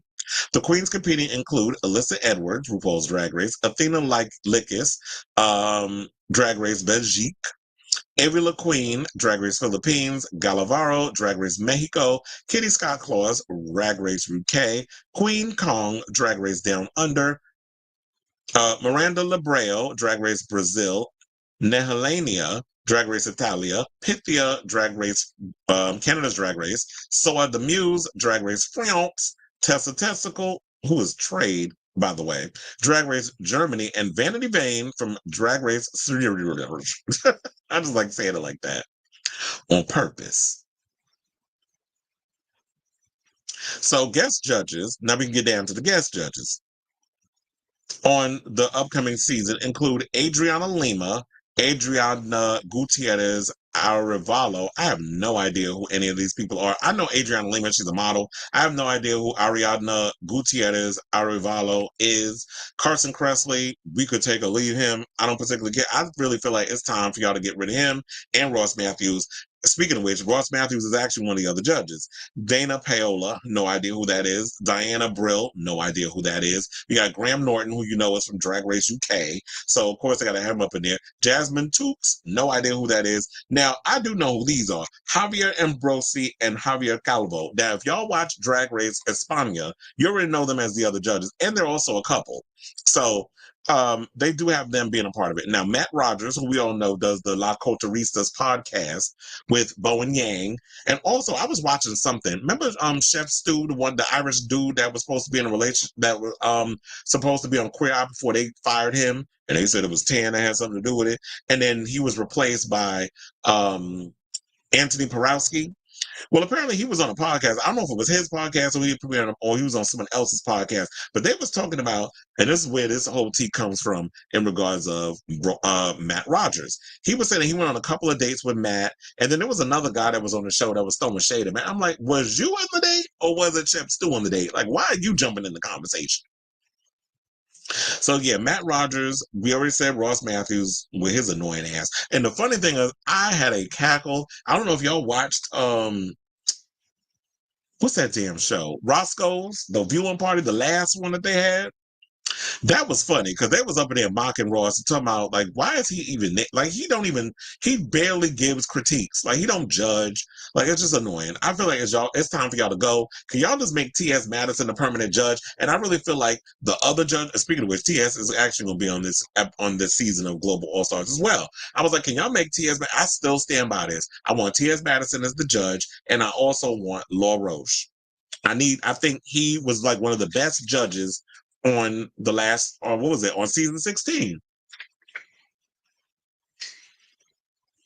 So I definitely feel like he should be up there judging as well, because I really feel like he will give the girls constructive criticism. He understands fashion, he understands the art of drag and performance and all that stuff. So I feel like he'd be a better suited judge there than he was on Legendary. Or as my girl Nikki Doll would say, Legendaire.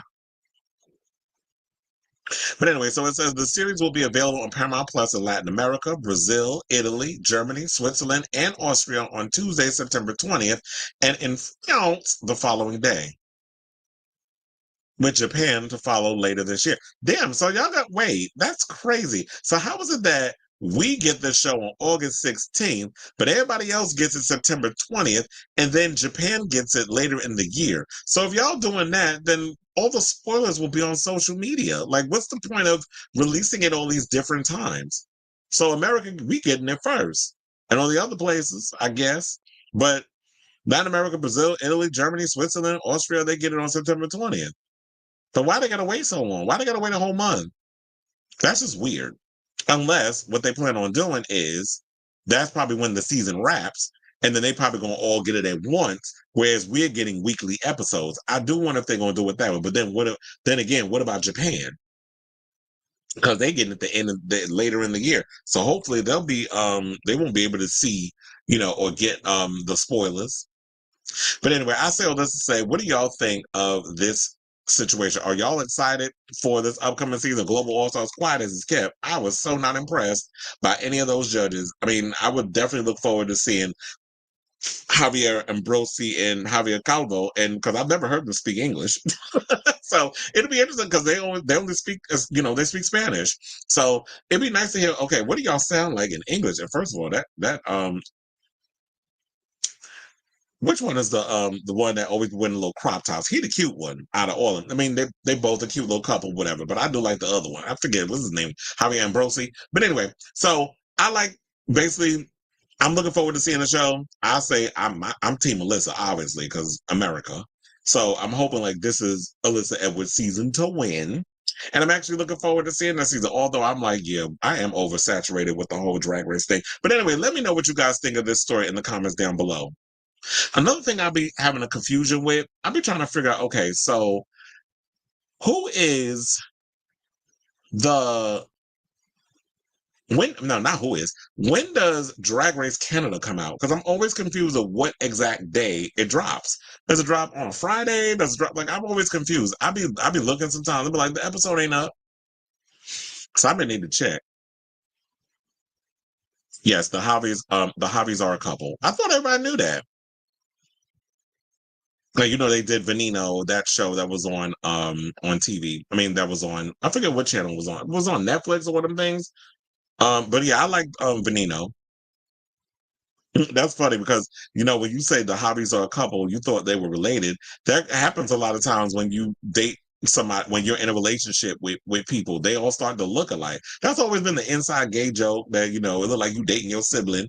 It don't matter when it comes out internationally because we'll all be quiet as it's kept, because that is true. It's like, at the end of the day, I guess it don't matter because people do pirate it. I know people that don't have. I remember like when my old roommate in Brooklyn, he didn't have Wow Presents Plus, or he didn't have like a way to watch Drag Race and stuff, so he would pirate it. Like he would go and illegally watch, Drag Race with the cussing and everything in there. And my one of my good friends, David, would do the same thing. Like I remember when the night that we watched, the night that we watched Drag Race, we went to the Drag Race viewing party, the one that Safira Cristal had in Philly, and we had an Airbnb and everything. And we went, and like after we came back from the club and everything, I was hungry, so we sat there, and he put on the big screen TV in the living room. We sat there and watched Drag Race again, but this time it was with the cussing and everything. It was the unedited episode, with all the cussing and everything up in there. So,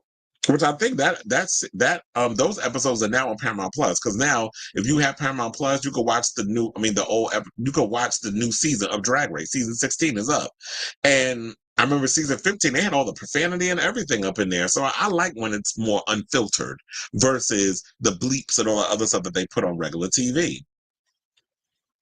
He said the guest judges are big outside the U.S. Adriana Lima is huge. Think Bella Hadid level. Well, I know Adriana Lima is like a big model, but yeah, I think like maybe a lot of us will kind of be looking at it like, we don't know these people, who cares? But I guess, yeah, because we're doing global all-stars, these are huge names that are being put on there. And plus, on top of that, they have a lot of the judges from other spinoffs. So it should be interesting to see how that all works out. Adriana did Celebrity Big Brother a couple of years ago. Okay. Now, speaking of that, whew, I hate when that always happens. Okay, so we're at the end of the show.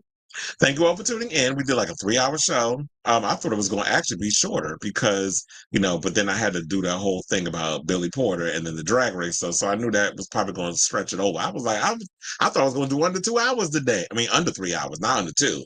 Because, the way we be doing these live streams and stuff, we'll never do a 2 hours. We probably have to do I feel like a 2-hour show would probably consist of 3, maybe 4 topics before we can get to that whole situation. But anyway, I want to say, unless y'all have anything else y'all want to throw up in here and speak now, hold y'all peace. Otherwise, please hit that like button, that subscribe button, and the notification bell so that way you know when we go live with a brand new episode of Chris Evelyn Unfiltered. I want to thank everybody that was tuning in, that was chiming in, that was conversing with me throughout this live stream. I'm going to cut up these clips and put them up on the YouTube later, but I do appreciate those of y'all and all the other platforms, the TikTok and the Instagram and the Facebook. Please also hit the likes and all the other stuff on there too to help those numbers and those algorithms going up. So once again, like I said, may y'all have a great weekend. I'm going to try to come on Sunday, if not, possibly Tuesday. Monday I won't be able to because I have the Green Day concert that I'm working. So I won't be able to do a show on Monday. But I will be back on Tuesday, if anything, with a brand new episode and probably a whole lot of celebrity news and gossip. Because, by the time the weekend is over, something was bound to happen. So I may pop on Sunday and then anything Tuesday. I can't say possibly Tuesday because Monday I won't be able to because, like I said, I have the Green Day concert. So yes, love you all for watching. And until next time,